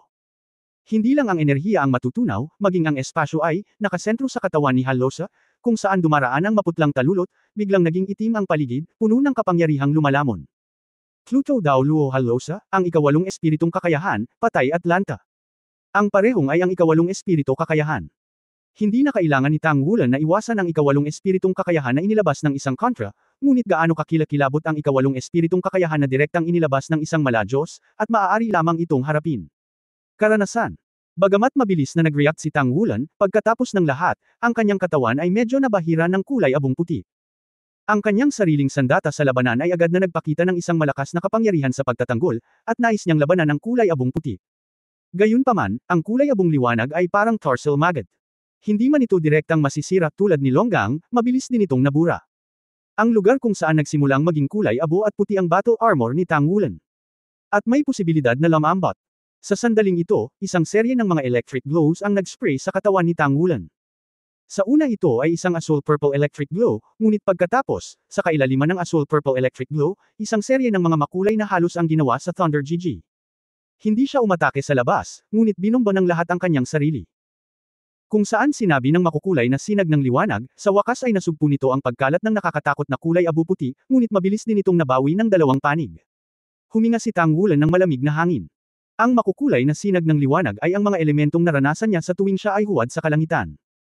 Wala siyang ideya kung gaano karaming masakit at nakaimbak na mga elemental na kalamidad ang kanyang naranasan. Ito ay ang kapangyarihan na tunay na kabilang sa tuktok ng eroplano, mula sa isang tiyak na kahulugan. Sa mga termino sa itaas, maaari din itong ituring bilang isang kapangyarihan sa antas ng Diyos. Gayunpaman, ang gray-white na nakakatakot na enerhiya ay maaaring direktang matuno ang gayong elemental na kalamidad, ngunit sa kabutihang palad ito ay tinutulungan ng elemental na kalamidad, kung hindi, ang kanyang sandata sa labanan ay malamang na matapos. Sobrang nakakatakot ang atake ni Halosa. Kung mas mabagal ang kanyang reaksyon at mas kontaminado, natatakot ako na ito ay direktang katulad ng Longgang, at ang buong tao ay ngumiti. Elemental na pinagmulan. Kumunot ang noo ni Halosa. Ang hindi alam ni Tangulan ay ang Underworld King na si Dauluo ay mas nagulat kaysa sa kanya. Ang ipinahihiwatig ng kanyang pagkamatay at pagkabulok ay ang kanyang pag-unawa sa antas ng Diyos, Maladyos, at isang hakbang lamang ang layo mula sa paninirang puri ng mga Diyos. Ang dahilan kung bakit malakas ang Mala-Diyos ay dahil taglay na niya ang mga katangian ng isang Diyos sa isang tiyak na kahulugan. Ang ipinapakita nitong kamatayan ay ang ganitong uri ng kapangyarihan. Sa makatuwid, nang makita ni Hal-Osa na medyo nahawahan si Tang Wulan, agad niyang hinusgahan na patay na ang batang ito. Kahit isang patak lang, mabilis na kalat ang kamatayan at pagkalante sa kanyang katawan, na magbibigay sa kanya ng kumpletong ngiti.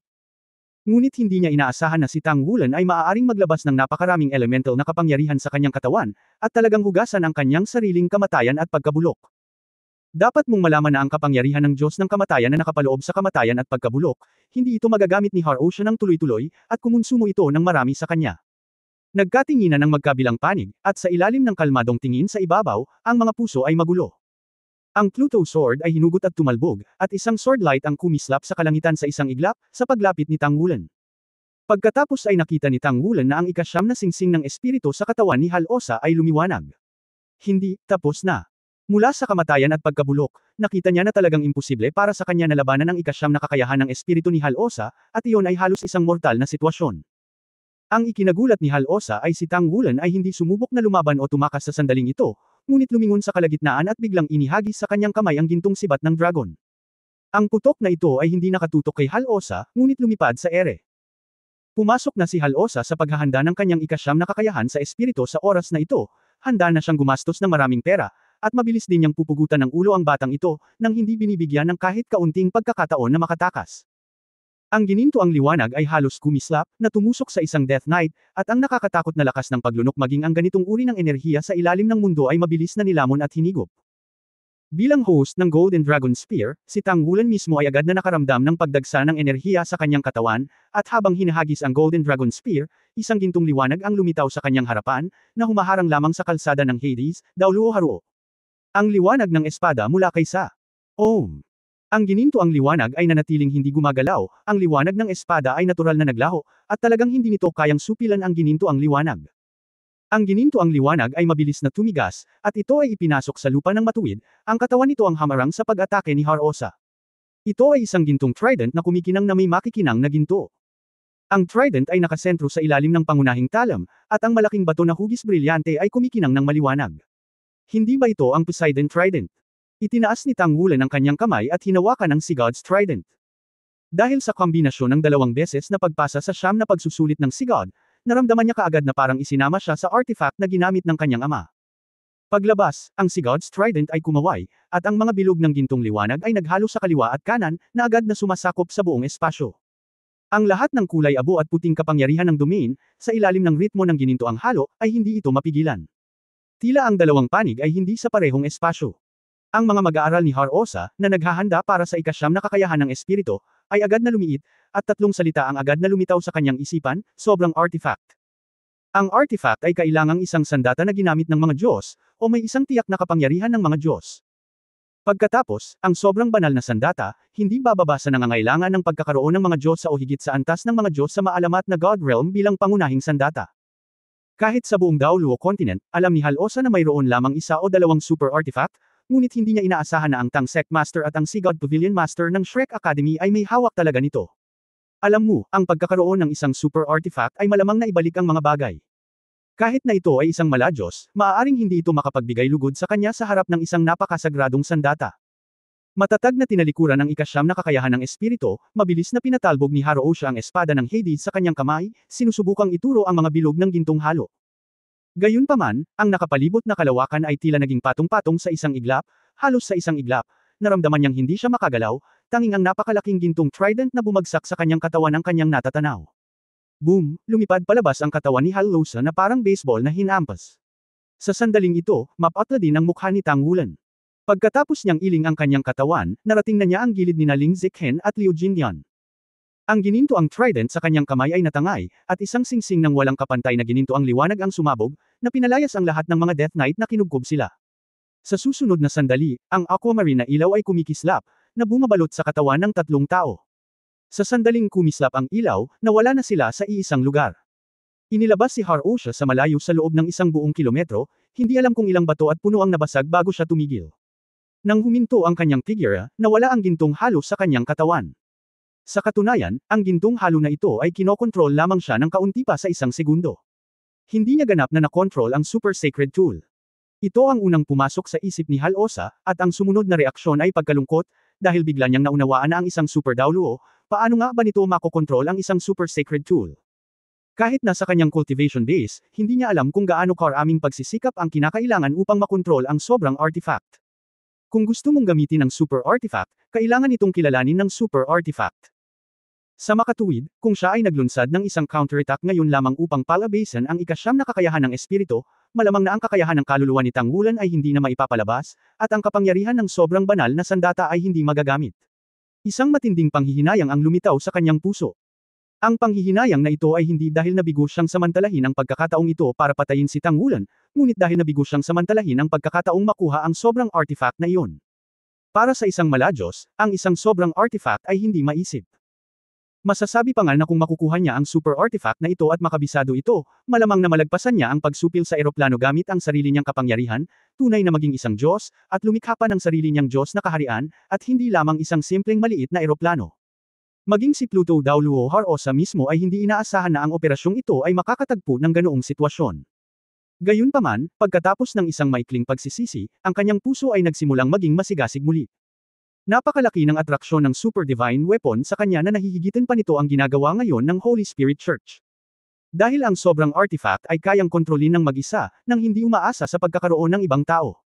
Kung makukuha mo ang sobrang artifact na ito, posible ang lahat. Nagtagpo ang hininga ng kamatayan, at naging madilim ang lahat sa paligid niya. Napasulyap si Hal-Osa sa direksyon ng Shrek Academy, ang kanyang figure ay kumislap at nawala sa kalangitan ng gabi, naiwan lamang ang kanyang matako at malamig na mga mata. Ang parehong liwanag ay kumikislap, at nang lumitaw muli sina Tang Wulan, Liu Jinyan, at Ling Ziqan, natatakpan na sila ng makapal na berdeng halo.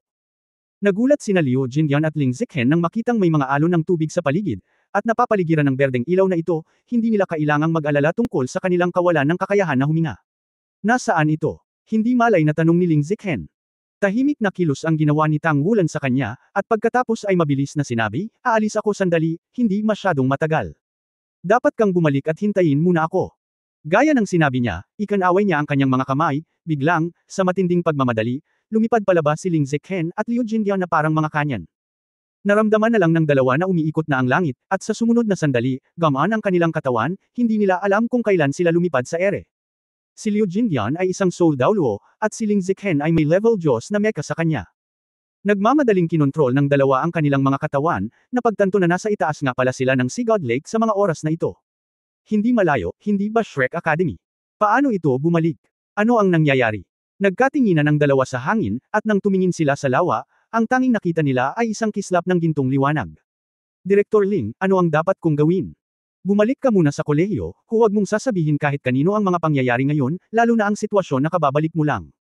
Walang pag-aalinlangan na sinabi ni Ling Ziqan. Oo, tiyak. Mabilis na sumang-ayon si Liu Jinyan. Kumunat ang noo ni Ling Ziqan. Maraming mga bagay ang nangyari na hindi niya maipaliwanag ng siyensya.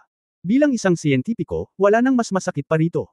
Bumalik sa akademya, pinag-isipan niya ito sandali, at nagpa siya na hanapin ang Holy Spirit Daoluo. Ngayon, nadama niya na ang Holy Spirit Daoluo ang pinakamapagkakatiwalaan. Tutal, ninang niya siya. Sa Poseidon Lake.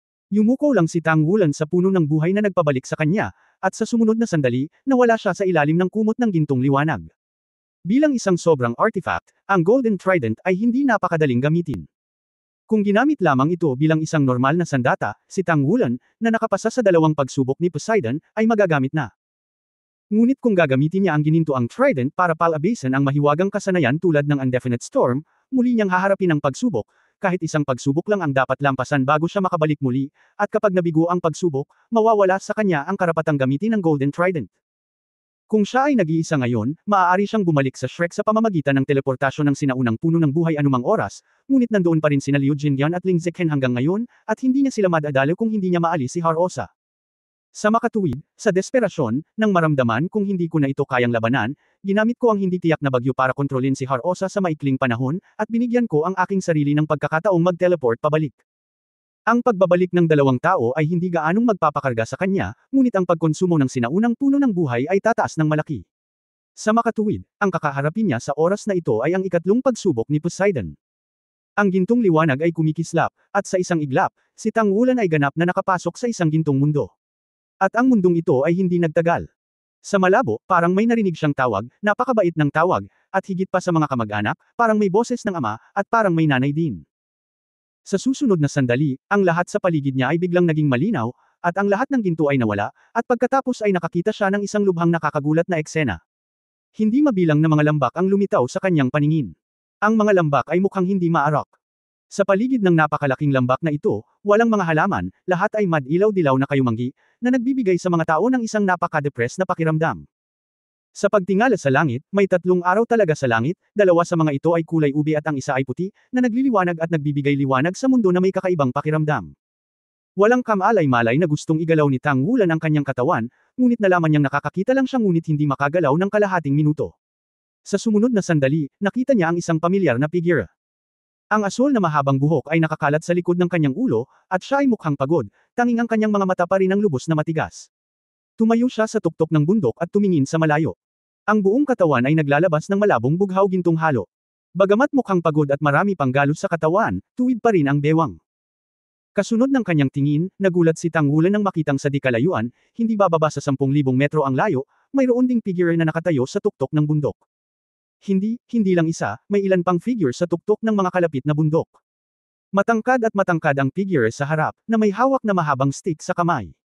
Hindi ko alam kung bakit. Nang makita niya ang mahabang patpat na ito, naramdaman ni Tang Wulan na makita ang sinaunang Dongfeng na may hawak na isang nakapulupot na dragon stick. Ito rin ang pakiramdam ng pakikipaglaban sa langit. Gayunpaman, si Chenggu Dongfeng ay parang langgam lamang kung ihahambing sa matangkad na figurang ito. Ang figurang nakatayo roon, ang mahabang patpat sa kanyang kamay ay kumikinang sa nakasisilaw na kinang, at ang kagustuhang lumaban sa langit, na parabang sisirain ang buong mundo. Sa tuktok ng isang bundok sa kanyang kaliwa, mayroong isang figure na may ordinaryong hitsura at kahit na isang simple at tapat na hitsura, ngunit ang kanyang mga mata ay malamig at patay. Nang makita ang taong ito, naging mas malinaw ang pakiramdam ng pagiging pamilyar ni Tang Wulan, dahil mula sa taong ito, naramdaman niya ang hininga ng Underworld King na si Daoluo Harosa na nakipag-away sa kanya noon. Iba lang kay Harosa. Ang lalaking ito ay may hawak na epee sa bawat kamay niya. Sa ibabaw ng epee, siya ay puno ng sigla, habang ang isang punyal ay nakasabit pa ilas sa harap ng kanyang dibdib. Ang nakakatakot na hininga ng kamatayan ay nagliliwanag mula sa punyal na ito. Mula sa ang pinaghalong buhay at kamatayan ay namumulaklak na may hindi mailarawang aura, na hindi mas mahina kaysa sa malakas na tao na nakipaglaban sa langit. Ang figure sa kabilang panig ay ang pinakakapansin-pansin, dahil mayroon siyang mga pakpak, at higit sa lahat, mayroon siyang kasing dami ng 12 pakpak. Ang 12 pakpak ay malumanay na pumutok, at ang uhaw sa dugo na hininga ay puno ng kabaliwan. Ang kanyang buhok, ang kanyang mga mata, maging ang lahat ng mayroon siya, at maging ang baluti ng kanyang buong katawan, ay lahat ng malalim na dugo. Ang tatlong taong nakapila sa linyang ito ay mayroon ding maraming sugat sa kanilang katawan, ngunit ang aura nilang tatlo ay halatang nakatutok sa taong may asul na buhok sa di kalayuan at ang pinakamalapit na tao sa puso ni Tang Wulan. Kaaway ba sila ni Dad? Oo, ang mahabang asul na buhok na iyon, bagamat siya lamang, ang nakaharap sa tatlong malalaking buhay, ito ay ang ama ni Tang Wulan, ang Diyos na hari, ang Diyos ng dagat na si Tang San. Give up. Bagamat sa puso namin, nanalo ka na. Pero hindi na mababago ang huling resulta. Sabi ng lalaking may hawak na mahabang stick sa malalim na boses. Bahagyang ngumiti si Tang San, sa tingin mo nanalo ka. Immortal Emperor. Sumimangot ang lalaking tinawag niyang Immortal Emperor, may aksidente ba sa level natin? Ngumiti si Tang San nang walang pakialam, orihinal walang ganyan, pero kapag dumating ang anak ko, baka meron na siya. Kaya, gusto ko pa ring subukan. Anak, abangan mo. Ipaparamdam sa iyo ni tatay ang tunay na kapangyarihan ng si God's Trident. Habang nagsasalita, gumawa si Tang San ng walang laman na galaw. Naramdaman ni Tang Wulan na isang napakalaking puwersa ng pagsipsip ang nahulog kaagad. Sa sumunod na sandali, nagulat siya nang makitang siya ay naging Golden Trident, at nang hawak ng kanyang ama ang Trident, sa isang iglap, ang Golden Trident ay tila nabuhay, ang hindi maipaliwanag na pakiramdam ng buhay ay agad na tumagos sa espiritual na mundo ni Tang Wulan. Ito ay isang hindi masabi na pakiramdam, na hindi mailarawan sa mga salita. Ang tanging naramdaman ni Tang Wulan ay nasa sandaling iyon, tila may higit pa sa kanyang puso. Ito ay, nakita ito ni Tang Wulan. Nakita niya na sa mundo ng kanyang kaluluwa, tila may bakas ng isang trident, na isa ring tatak. Mula sa tatak ng Poseidon. Sa sumunod na sandali, narinig niya ang isang mahabang sigaw na lumabas sa bibig ng kanyang ama. Ang nakakabinging mahabang hiyaw ay parang tagay ng dagat. Kumaway ang Golden Trident, at ang lahat sa paligid nito ay tila naging gintong karagatan. Tatay. Sigaw ni Tang Wulan sa kanyang puso. Bagamat hindi niya alam kung ano ang kinakaharap ng kanyang ama, sigurado siyang nakikipaglaban ang kanyang ama sa isang malakas na kalaban. Sumigaw siya sa kanyang puso kung gaano niya kagustang lumapit sa kanyang ama at tulungan siya. Gayunpaman, hindi niya ito magagawa, walang magagawa. Hindi mo man lang makita kung ano ang nangyayari sa larangan ng digmaan. Anak, ito ay labanan ng mga Diyos. Sa anumang kaso, hindi ako matatalo. Dahil sa pamamagitan lamang ng pagkatalo sa kanila, makakabalik si tatay upang hanapin ka. Hintayin mo ako, anak, anuman ang mangyari, makukuha ni tatay ang huling tagumpay. Boom! Muling yumangay ang isip ko, at naging blanko ang lahat. Hindi ko alam kung gaano katagal, nakabalik na si Tang Wulan sa gininto ang mundo.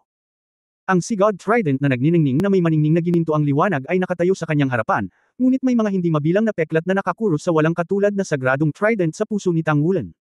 Tanging talim ng halberd, ang gintong liwanag ang nananatili. Ang pangatlong pagsubok ni Poseidon, ang tatak, ay pumasa. Maaari mong piliing ibalik o ipagpatuloy ang pagsubok. Tungkol sa labanang ito ng mga Diyos, pagkatapos ng Dragon King, susulat ako ng isang espesyal na libro tungkol sa mga bayani ng Tang Sect sa Daoluo Mainland Side Story. Ang mga matandang mambabasa na pamilyar sa mga gawa ng Tang Sect, sabihin sa akin na ang Tang San ay nasa tapat ng tatlong tao, sino ka? Napabuntong hininga si Tang Wulan na may malalaking bibig at bibig. Kahit na hindi niya alam kung humihinga ba talaga siya dito, nakaramdam siya ng kakapusan. Ang malakas na pagpintig ng puso ay nakaapekto sa kanyang puso, kahit na nakita niya ito. Mga maikling sandali lamang iyon, ngunit nag-iwan ng malalim na impresyon sa kanyang puso. Nag-iwan ng malalim na impresyon kay Tang Wulan ang hininga ng kanyang ama noong mga oras na iyon at ang hininga ng tatlong kalaban sa kabilang banda, lalo na sa mga huling sandali ng kanyang ama, noong ginamit niya ang si God Trident. Sa sandaling iyon, si Tang Wulan naramdaman ko na lang na may biglang pumasok sa isip ko. Ang pakiramdam na ito ay lubhang kakaiba, walang paraan upang ipahayag ito sa mga salita, ngunit maaari niyang tiyakin na ang kanyang mga damdamin ay dapat na tunay na totoo. Pagkaraan ng mahabang panahon, sinabi ni Tang Wulan sa paos na boses, bumalik ka. Ang gininto ang liwanag ay kumislap, at sa sumunod na sandali, ang kanyang katawan ay nabasa sa tubig ng lawa, at ang malamig na tubig ng lawa ay napuno ng kanyang katawan, na nagpapahina rin sa kanyang espiritu. Pagbalik niya, sobrang komportable siyang bumalik sa realidad. Matapos iunat ang kanyang katawan, bumantong hininga din si Tang Wulan. Sa anumang kaso, sa wakas ay bumalik siya. Sa kanyang isipan, ang lahat ng nangyari noon ay nagtagal, lalo na ang mga huling salitang binitawan ng kanyang ama. Bagamat maikli, malalim ang nakaukit sa kanyang isipan. Damang-dama niya ang pagmamahal ng kanyang ama sa kanyang sarili. Ang pag-ibig na ito ang nagpapanatili sa aking ama. Gayunpaman, bakit ang aking ama ay humaharap sa isang napakalakas na kalaban? Ang kanyang ama ay hari na ng mga Diyos, kung gayon ano nga ba ang kanyang kalaban? Ito ay simpleng hindi maisip na magagawang pilitin siya sa lawak na iyon. Tatay, dapat manalo ka. Mula sa mga peklat na natitira sa Trident of the Sea God, masasabi ng isa kung gaano kaunos-lunos ang labanan. Sa isang kislap ng liwanag, muling tinawag ni Tang Wulan ang Sea God Trident, ngunit nagulat siya nang makitang nawala na ang lahat ng peklat sa Trident na nakita niya sa gintong espasyo, at bumalik sa normal ang lahat. Hawak ang mabigat na Trident, muling dumating ang malambing na pakiramdam, na parang mas malapit siya sa sarili. Naramdaman niya kaagad na ang relasyon sa pagitan niya at ng napaka-divine tool na ito ay naging mas malapit, at mas magagamit niya ito. Si Tang Wulan ay may tiwala sa kanyang sarili at sa kanyang ama. Kung hindi dahil sa planong agawin ang walang hanggang kaharian ng langit sa lalong madaling panahon, talagang gusto niyang kumpletuhin ang siyam na pagsubok ng sigad ng sabay-sabay, para talagang magamit niya ang sobrang banal na sandata na ito. Bukod dito, sa parehong oras, naramdaman niya na ang sobrang artifact na ito ay ang bono sa pagitan niya at ng kanyang ama. Sa pamamagitan nito, tila nakikita niya ang sitwasyon sa panig ng kanyang ama. Hindi ko lang alam kung anong nangyayari sa tatay ko ngayon. Tay, talagang magsisikap ako. Magiging malakas ako sa lalong madaling panahon, sapat na lakas para mahanap ka, nanay at kapatid ko, at maibalik kayong lahat. Om. Isang malakas na enerhiya ng buhay ang lumipad at bumabalot sa katawan ni Tang Wulan, na humantong sa kanya upang magtagal sa init. Bumuhos ang sigla sa katawan, hindi masabi na komportable. Salamat. Tiningnan ni Tang Wulan ang sinaunang puno ng buhay sa kanyang harapan. Marahil ang dating enerhiya ay halos natunaw na, at ang kasalukuyang puno ng buhay ay hindi na patuloy na lumalaki, ngunit kahit na tahimik lang itong nakatayo doon, binibigyan pa rin ito si Tang Wulan ng isang partikular na ginhawang pakiramdam. Lumutang si Tang Wulan at lumapit dito, sa ilalim ng proteksyon ng berdeng maskara, nakahiwalay sa mga alon ng tubig sa labas, nakaupo lang doon, at pumasok sa isang estado ng pagmumuni-muni. Ito ay ganap na hindi malay na pag-uugali, gusto niyang tunawin ang lahat ng nakita niya sa ikatlong pagsubok ng Sea God noon. Bagamat ang tanging nakita niya ay ang aura, ang apat na aura ay malalim na nakatatak sa kaibuturan ng kanyang isipan, tulad ng Trident imprint. Ang pangatlong pagsubok ay ang pagbabrand. Kung ikukumpara sa nakaraang pagsubok, ang oras ay mas maikli, ngunit malinaw na naramdaman ni Tang Wulan na ang momentum na ito ay kailangang ma-absorb at matuno ng kanyang sarili sa pinakamahabang panahon. Ang pag-unawa sa mga ito ay maaaring ang pinakamahalagang ugnayan kapag ang sarili ay lumampas sa limitasyon ng Daoluo sa malapit na hinaharap. Shrek Academy. Matapos marinig ang sinabi ni Ling Zichen, kumunat ang noo ni Yali, halosa, nagpakita talaga siya. Oo nga, hindi pa rin nila matiis ang kalungkutan. Hindi bale, magiging maayos si Wulan. Napakalinaw niya tungkol sa ugnayan ni Tang Wulan at ng sinaunang puno ng buhay. Mula nang mabawi ang sinaunang puno ng buhay, si Tang Wulan, ang anak ng kalikasan, ay naging immortal sa isang kahulugan. Hanggat nandoon pa ang sinaunang puno ng buhay, iniisip niya na ang pagpatay sa kanya ay kasing hirap abutin ang langit. Dahil maaari siyang bumalik sa sinaunang puno ng buhay anumang oras sa pamamagitan ng espiritual na koneksyon sa sinaunang puno ng buhay. Ang koneksyon na ito ay batay sa pabor ng eroplano. Sa madaling salita, walang power interference sa itaas ng eroplano, at hindi ito mapuputol. Kahit gaano pa kalakas si Halosa, isa pa rin siyang maladyos sa halip na isang Diyos. Kung bakit na-teleport si Tang Wulan, alam ni Yali ng kaunti. Maraming sikreto si Tang Wulan, at saan nagmula ang mga sikretong ito? Ang ilan ay kay Shrek at ang ilan ay kabilang sa Tang Sect. Ngunit ang isang bagay na maaari nilang tiyakin ay wala sa mga ito ang makakaapekto sa karakter ni Tang Wulan. Tungkol dito, siya at ang iba pang extreme Daoluo, kabilang ang mga mula sa Tang Sect, ay halos mga pamahiin na mananampalataya. Isa sa pinakamahalagang dahilan ay si Tang Wulan ay anak ng kalikasan at patron ng eroplano. Hindi nila mapipili ang maling isip, katawan, eroplano, at sinaunang puno ng buhay. Dahil dito, ang passionate Daoluo at ang ruthless Daoluo ay ginawa si Tang Wulan na Tang Sect Master kaagad at desidido. Higit pa rito, mayroong isang sinaunang puno ng buhay na nagbabantay sa Sea God Lake, at ang kaligtasan ni Tang Wulan ay hindi kailangang mag-alala. Ayos lang. Napakalakas ng kalaban ngayon. Kumunat ang noo ni Ling Zichen. Well, okay lang, hindi naman madaling matitinag sa kanila ang kasalukuyang Shrek. Pagod ka rin, magpahinga ka muna. Tumango si Ling Zichen at umalis sa silid ng Holy Spirit Daoluo, ngunit hindi siya nagpapahinga. Para sa kanya, ang pahinga ay isang luho, kahit na para sa lahat ng mga siyentipiko. Lalo na ngayon, pagkatapos masaksihan ang kapangyarihan ni Tang Wulan at ng Underworld King na si Daoluo Halosa, ang kanyang pagnanais para sa pananaliksik ay naging mas malalim.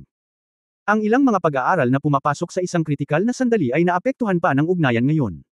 Mga bagong ideya. Noong una, palagi niyang iniisip na ang kanyang god level na mecha ay napakalakas na, at maaari pang makipagkompetensya kay Limit Daoluo, ngunit ngayon ay tila hindi ito sapat, at ang kapangyarihan nito ay hindi sapat. Kailangan din niya ng mas malakas na kapangyarihan sa pag-atake. Tungkol naman sa side effects. Sinong nagmamalasakit? Ang kapangyarihan ay ang pinakamahalagang bagay. Hindi alam ni Tang Wulan na bumalik ang kabaliwan ni Ling Zichen matapos mapuko ng labanan nila ni Halosa. Makalipas ang isang linggo, ang Soul Guide train ay tuloy-tuloy na huminto sa Mingdu Soul Guide Station. Sunod-sunod na bumaba ang mga pasahero sa bus, at ang masikip na tao ay sumugod sa labasan. Paglabas ng lahat ng sasakyan, lumabas ang ilang tao mula sa magkaibang compartment. Bagamat hindi malapit ang distansya sa pagitan ng mga karwahe, madali pa rin silang mag-eye contact habang nakatingin sa isa't isa. Mula sa huling bahagi ng sasakyan, may dalawang tao, isang lalaki at isang babae. Tumingin ang binata sa kanyang 20s, gwapo ang hitsura, at ang kanyang maikling asul na buhok ay pakiramdam ng medyo eleganteng. Yung babaeng nasa tabi niya.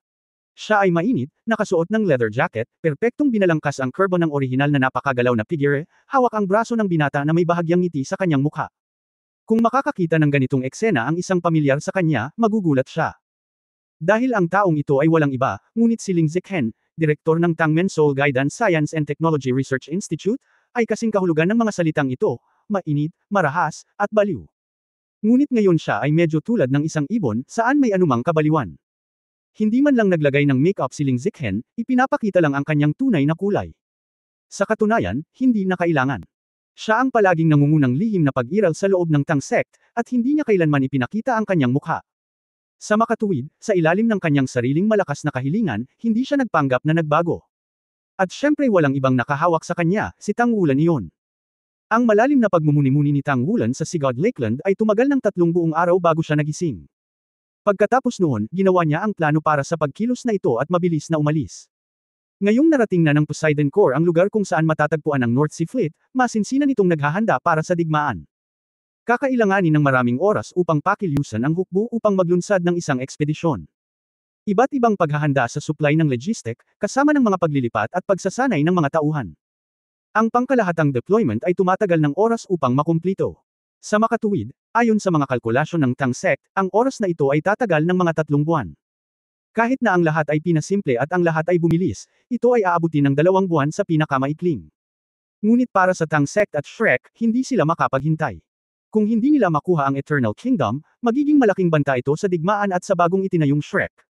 Bukod dito, mas maaga kang kumilos, mas maraming puwang para sa pagsasaayos.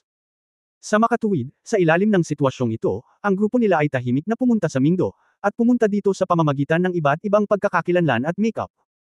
Hindi gaanong tao ang pumunta sa Mingdo sa pagkakataong ito, lahat ng miyembro ng Shrek Seven Devils, Ling Zichen, kasama ang Wind Knife Demon na si Sima Jinchi at Hercules A. Rome. Eksaktong 10 tao. Sila ang pangunahing puwersa ng operasyong ito. Ang lahat ay umalis sa istasyon ng hiwalay, na parang hindi nila kilala ang isa't isa, at umalis sa Soldao High-Speed Rail Station sa pamamagitan ng iba't ibang paraan ng transportasyon. Sumakay si Tang Wulan sa taxi kasama si Ling Zichen. Ang doormaster. Ang driver sa harap ay hindi lumingon, ngunit siya ay magalang na tumawag. Malinaw, inayos niyang hintayin si Tang Wulan at ang iba pa rito noon pa man. Tara na. Tumango si Tang Wulan. Sa oras na ito, binitawan ni Ling Zichen ang brasong nakahawak sa kanya, at walang sinabi, maliban sa wala ng ngiti sa kanyang mukha, at naging malamig ito. Hindi alam ni Tang Wulan kung ano ang mali sa isang ito. Mula nang salakayin siya ni Hades ng Hades noong araw na iyon, nang makabawi siya mula sa pagmumuni-muni at bumalik sa akademya, nakita siya ni Ling Zichen na ganito. Kung hindi siya makapagsalita nang hindi nagsasalita, ang relasyon ay tila mas masama kaysa dati. Hindi alam ni Tang Wulan kung saan niya sinaktan ang tiyahin na ito, ngunit hindi siya masyadong nagtanong. Ngayong ganito ang kaso, gawin muna natin. Simple lang, kahit na walang malasakit sa kanya si Ling Zichen, napaka-cooperative niya sa lahat ng bagay sa operasyong ito. At ilang beses kong personal na ipinaliwanag ang tungkol sa teknolohiya ng Eternal Kingdom at ang sistema ng pagtatanggol ng Temple of War. Ang lahat ay pumasa ng halos nagkakaisa, at ang pagkilos na ito ay nangangailangan ng pakikilahok ng siyentipikong ito. Ito ay karapat-dapat na maging kabisera, at ang pag-unlad ng Soul Guidance Vehicle ay napakabilis, at madalas ay may kasekaipan sa mga lansangan ngayon. Matapos ang halos 1 oras na pagmamaneho, inihatid sila ng taxi sa isang bahay sa labas ng Mingdo. Matatagpuan ang bahay na ito sa paanan ng Zishan Mountain, wala pang 20 kilometro ang layo mula sa Zishan Mountain. Dahil may napakalinaw na lawa sa tabi nito, ito ay ginawang isang mayamang lugar. Ang bahay na pinuntahan nila ay isang villa sa mayamang distrito. Ang villa ay isang palasyo-style na gusali, ang pangunahing gusali ay may 3 palapag, at mayroong isang multifunctional na oiliary na gusali na may mga sumusuportang pasilidad sa tabi nito, na may mga restaurant, gym at iba pang pasilidad. Ang buong villa ay kabilang sa Tang Sect. Mukhang ito ay maluho lamang dito, ngunit sa katunayan, ang villa ay nilagyan ng marami sa mga pinakamataas na teknolohikal na tagumpay sa Daoluo Continent ngayon. Ang iba't ibang mga soul detecting device sa loob lamang ay maaaring umabot sa antas kung saan lumilitaw ang anumang malakas na enerhiya sa loob ng 10 kilometro. Napakakaunting mga tao ang nakakaalam tungkol sa villa na ito, at ang mga tunay na mataas na antas lamang ang nakakaalam nito. Isa rin itong Research and Development Center sa Tangmen sa Mingdo. Malinaw na wala si Ling Zichen dito sa unang pagkakataon. Nang pumasok ang lahat sa villa, ang mga disipulo ng Tang Sect sa villa ay hindi man lang kilala si Tang Wulan, ngunit sila ay masigasig sa direktor ng Research Institute. Napakalaki ng villa, ang pangunahing gusali at ang oiliary na gusali ay nagdaragdag ng hanggang 3,000 metro kwadrado. Ito ay lamang ang ibabaw na lugar. Sa looban, ang isang hugis parihaba na swimming pool ay nagdaragdag ng kaunting kahalumigmigan dito. Kalahating oras lang ang biyahe mula dito papuntang Mingdo Zishan, dahil maayos ang mga kalsada sa mga suburb at hindi magkakaroon ng traffic jams. Nakatalaga sa silid, si Tang Wulan, bilang master ng Tangmen, ay natural na nakatira sa pinakamataas na palapag, nakatingin sa labas mula sa rooftop, sa tamang oras upang makita ang destinasyon ng kanilang biyahe. Ang Zishan sa Mingdo ay dating larangan ng digmaan para sa mga strategist ng militar, at isa rin itong mahalagang hadlang para sa Mingdo. Ito ay hanggang sa kalaunan na pagkatapos na pag-isahin ng Federation ang mainland, ang epekto ng hadlang nito ay hindi na masyadong halata. Nakatayo sa rooftop, tumingin si Tang Wulan sa direksyon ng Mingdo.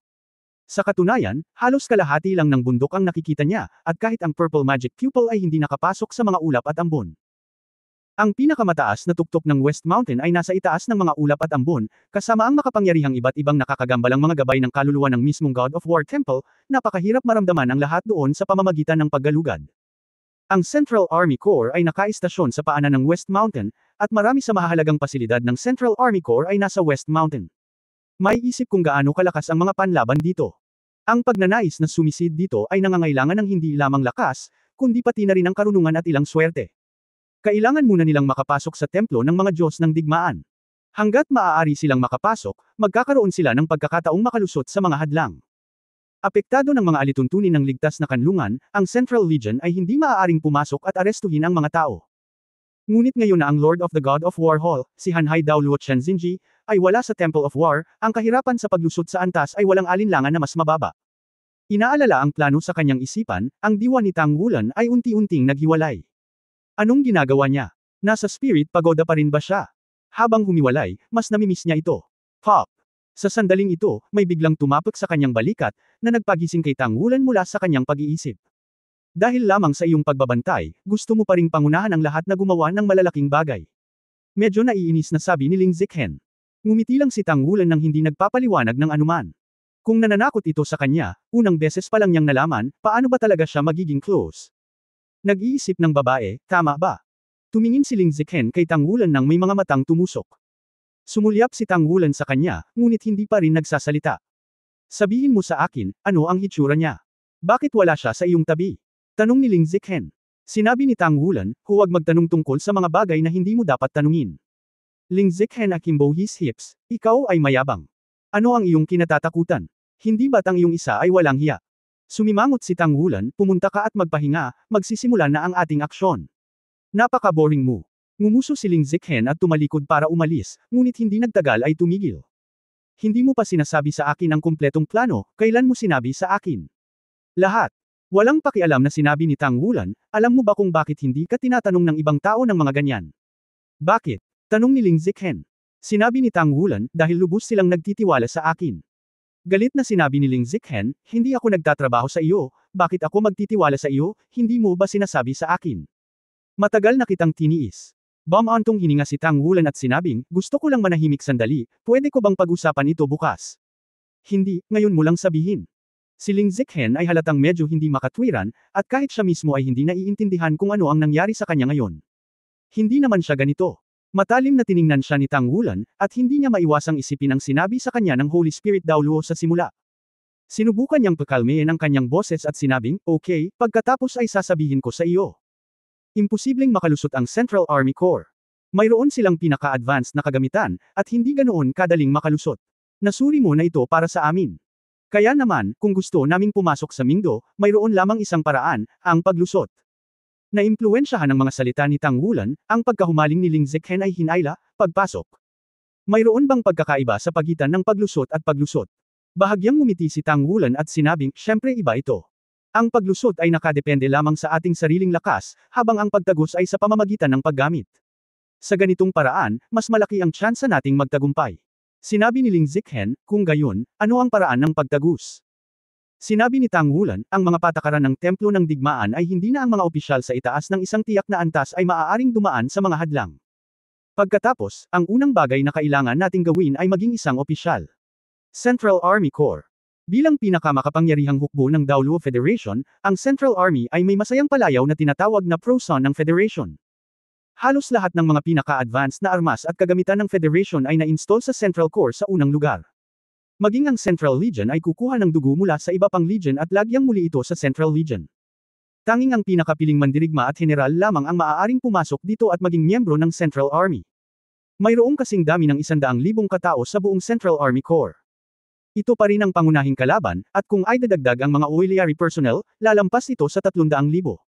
Para sa militar, ang iba't ibang mga gawain sa suporta sa logistic ay napakahalaga. Ang taunang paggasta ng militar ng Central Army Corps ay astronomical figure.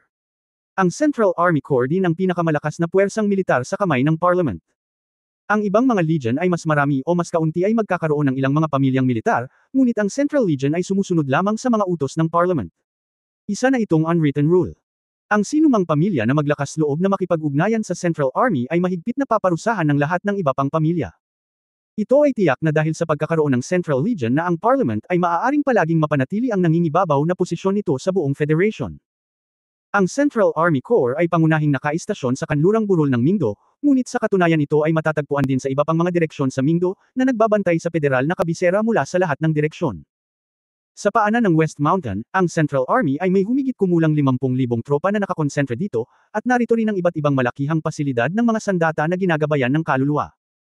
Ang loob ng Zixian ay halos ma-hollow out, at maraming mga strategic soul-guided weapons, kabilang ang high-level fixed-mounted soul-guided artillery shells, ay puro dito. Direktang itinalaga ng Parliamento. Ayon sa alamat, mayroong higit sa 109 na antas na fixed-mounted soul-guided shell sa Zixian. Sa pamamagitan ng isang order, ang super silo dito ay maaaring magpadala ng mga soul-guided artillery shell na ito sa anumang sulok ng Daoluo continent. Ang ilan sa mga pinakamahalagang unit ng siyentipikong pananaliksik ng Federation ay matatagpuan din sa Zishan, lalo na ang mga nauugnay sa aerospace. Paglabas mula sa training ground ng Legion, ang nakakapreskong hangin ay sumugod, na nagparamdam kay Shenxing ng labis na komportable. Ang ranggo ng militar sa kanyang balikat ay naging 2 bar at 2 bituin, ang ranggo ng Tenyente Koronel. Mula nang mailipat siya sa Central Army Corps noong nakaraang taon, bilang isang elite reserve talent training, nagsimula na ang kanyang karera sa tamang landas. Bagamat hindi makontrol ng mga pangunahing pamilya ang Central Legion, walang problema sa pagpapadala ng kanilang mga supling sa Central Legion para sa pagtubog. Kung siya ay talagang may kakayahan at nanunumpa na ipaubaya ang katapatan ng pamilya sa konseho, hindi imposibleng maging isang mataas na antas sa Central Army.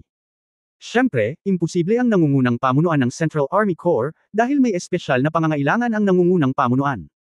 Tanging ang mga opisyal na ang mga anak ng mga sibilyan ay napromote ng hakbang-hakbang na kwalipikadong maging mga opisyal. Nasanay na si Shenxing sa buhay dito, at maraming pagsasanay araw-araw ang lubos na nagpabuti sa kanyang kabuuang lakas. Nagustuhan pa niya ang pakiramdam ng pagligo ng mainit at pagsuot ng malinis na damit at paglalakad palabas ng training ground kapag siya ay pagod na pagod sa pawis. Sa oras na ito, pakiramdam niya ay tuluyan na siyang pinakawalan. Didi. Didi. Tumunog ang soul communicator sa kanyang pulso.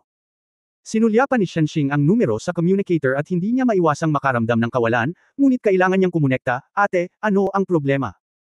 Kung hikayatin mo akong makipag-blind date, huwag mong sabihin. Kalokohan. Ang boses ni Shen Yu ay nanggaling sa kabilang panig. Bilang isang mataas na opisyal ng militar, medyo irritable ang boses ni Shen Yu na may ranggong tenyente general. Anong masama kung yayain kang mag-blind date? Hindi mo tinitingnan kung ilang taon ka na. At sinabi na ni Dad na hindi mo kailangan ng political marriages. Ang bagong blind date na pipiliin mo ay talagang mga capable talents. What the hell is going on with you? I just don't want to meet. Di ba sabi mo matagal nang nawala ang anino sa puso mo? Ang anino sa puso. Isang figure ang pumasok sa isip ni Shenxing, ngunit sinabi niya, ate, ang layunin ko ay ikaw. Ano ang silbi ng paghahanap ng isang lalaki? Gusto kong maging isang general na babae. Sa tingin mo ba ang mga taong iyon ay karapat-dapat para sa akin? Walang magawang sinabi ni Shen Yu, ngunit kailangan mong subukan palagi, ito ay palaging ang parehong paraan. Ano ang gusto mong ipaliwanag ko mula kay nanay at tatay? Wala akong pakialam.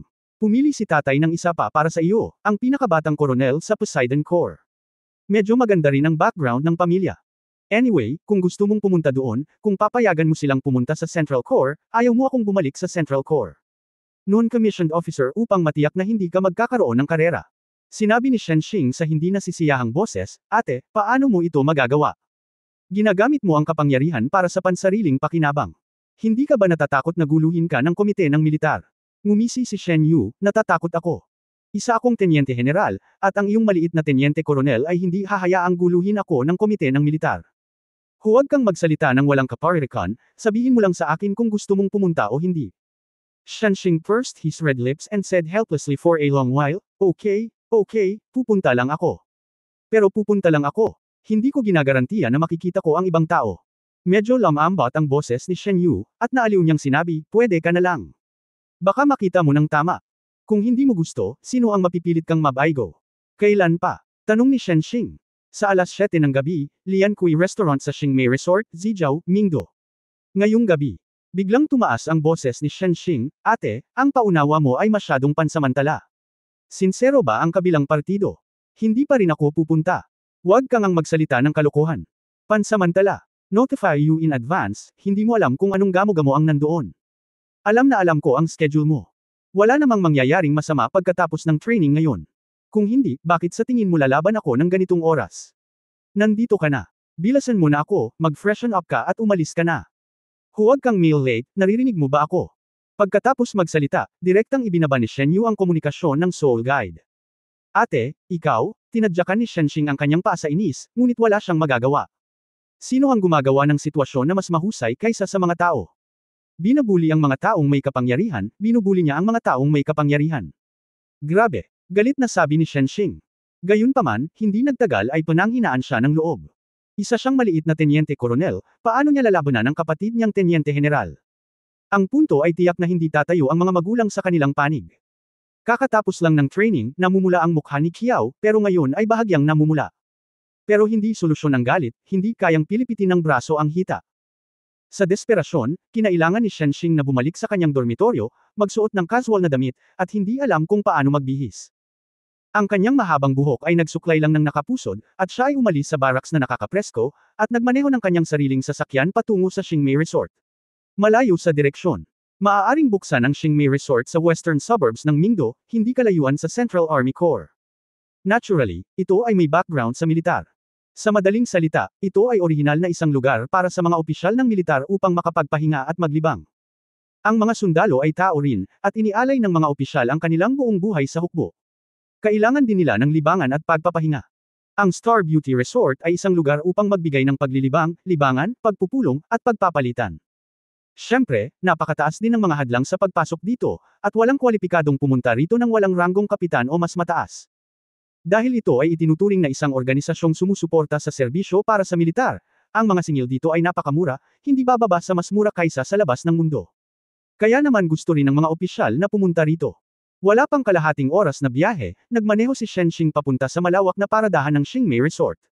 Pagkatapos ay parada ang sasakyan, medyo naagrabyado pa rin si Shenxing sa driver's seat. Hindi ako magpapakita ng magandang mukha sa lalaking dumating sa blind date mamaya, ipaalam sa kanya kung ano ang ibig sabihin ng pag-alis sa gulo. Humph! Oy, paano ako makakahanap ng tao sa Ruan Kui Restaurant? Hindi sinabi ng ate ko kung aling private room o kung sino ang nag-book ng lugar. Seryosong pinag-isipan ni Shenxing kung makakatakas ba siya sa tanong na ito, ngunit hindi nagtagal ay nasaron siya ng loob. Ang munting problemang ito ay tiyak na hindi dahilan para takasan ang blind date. Siguradong hindi siya bibitawan ng init ng ulo ni ate. Kalimutan mo na. Pagkatapos ay dahil ang Soul Guide communication ni Shen Yu, hindi nagtagal ay dumating ang boses ng kanyang kapatid roon. Bakit? Shenxing, masasabi ko sa iyo na kailangan kong pumunta at marinig kung hindi. Well, ate. Nandito ako, pero hindi mo sinabi sa akin kung anong kwarto iyon. Paano ako makakahanap ng tao? Galit na sabi ni Shenxing. For more videos, please like, share and subscribe.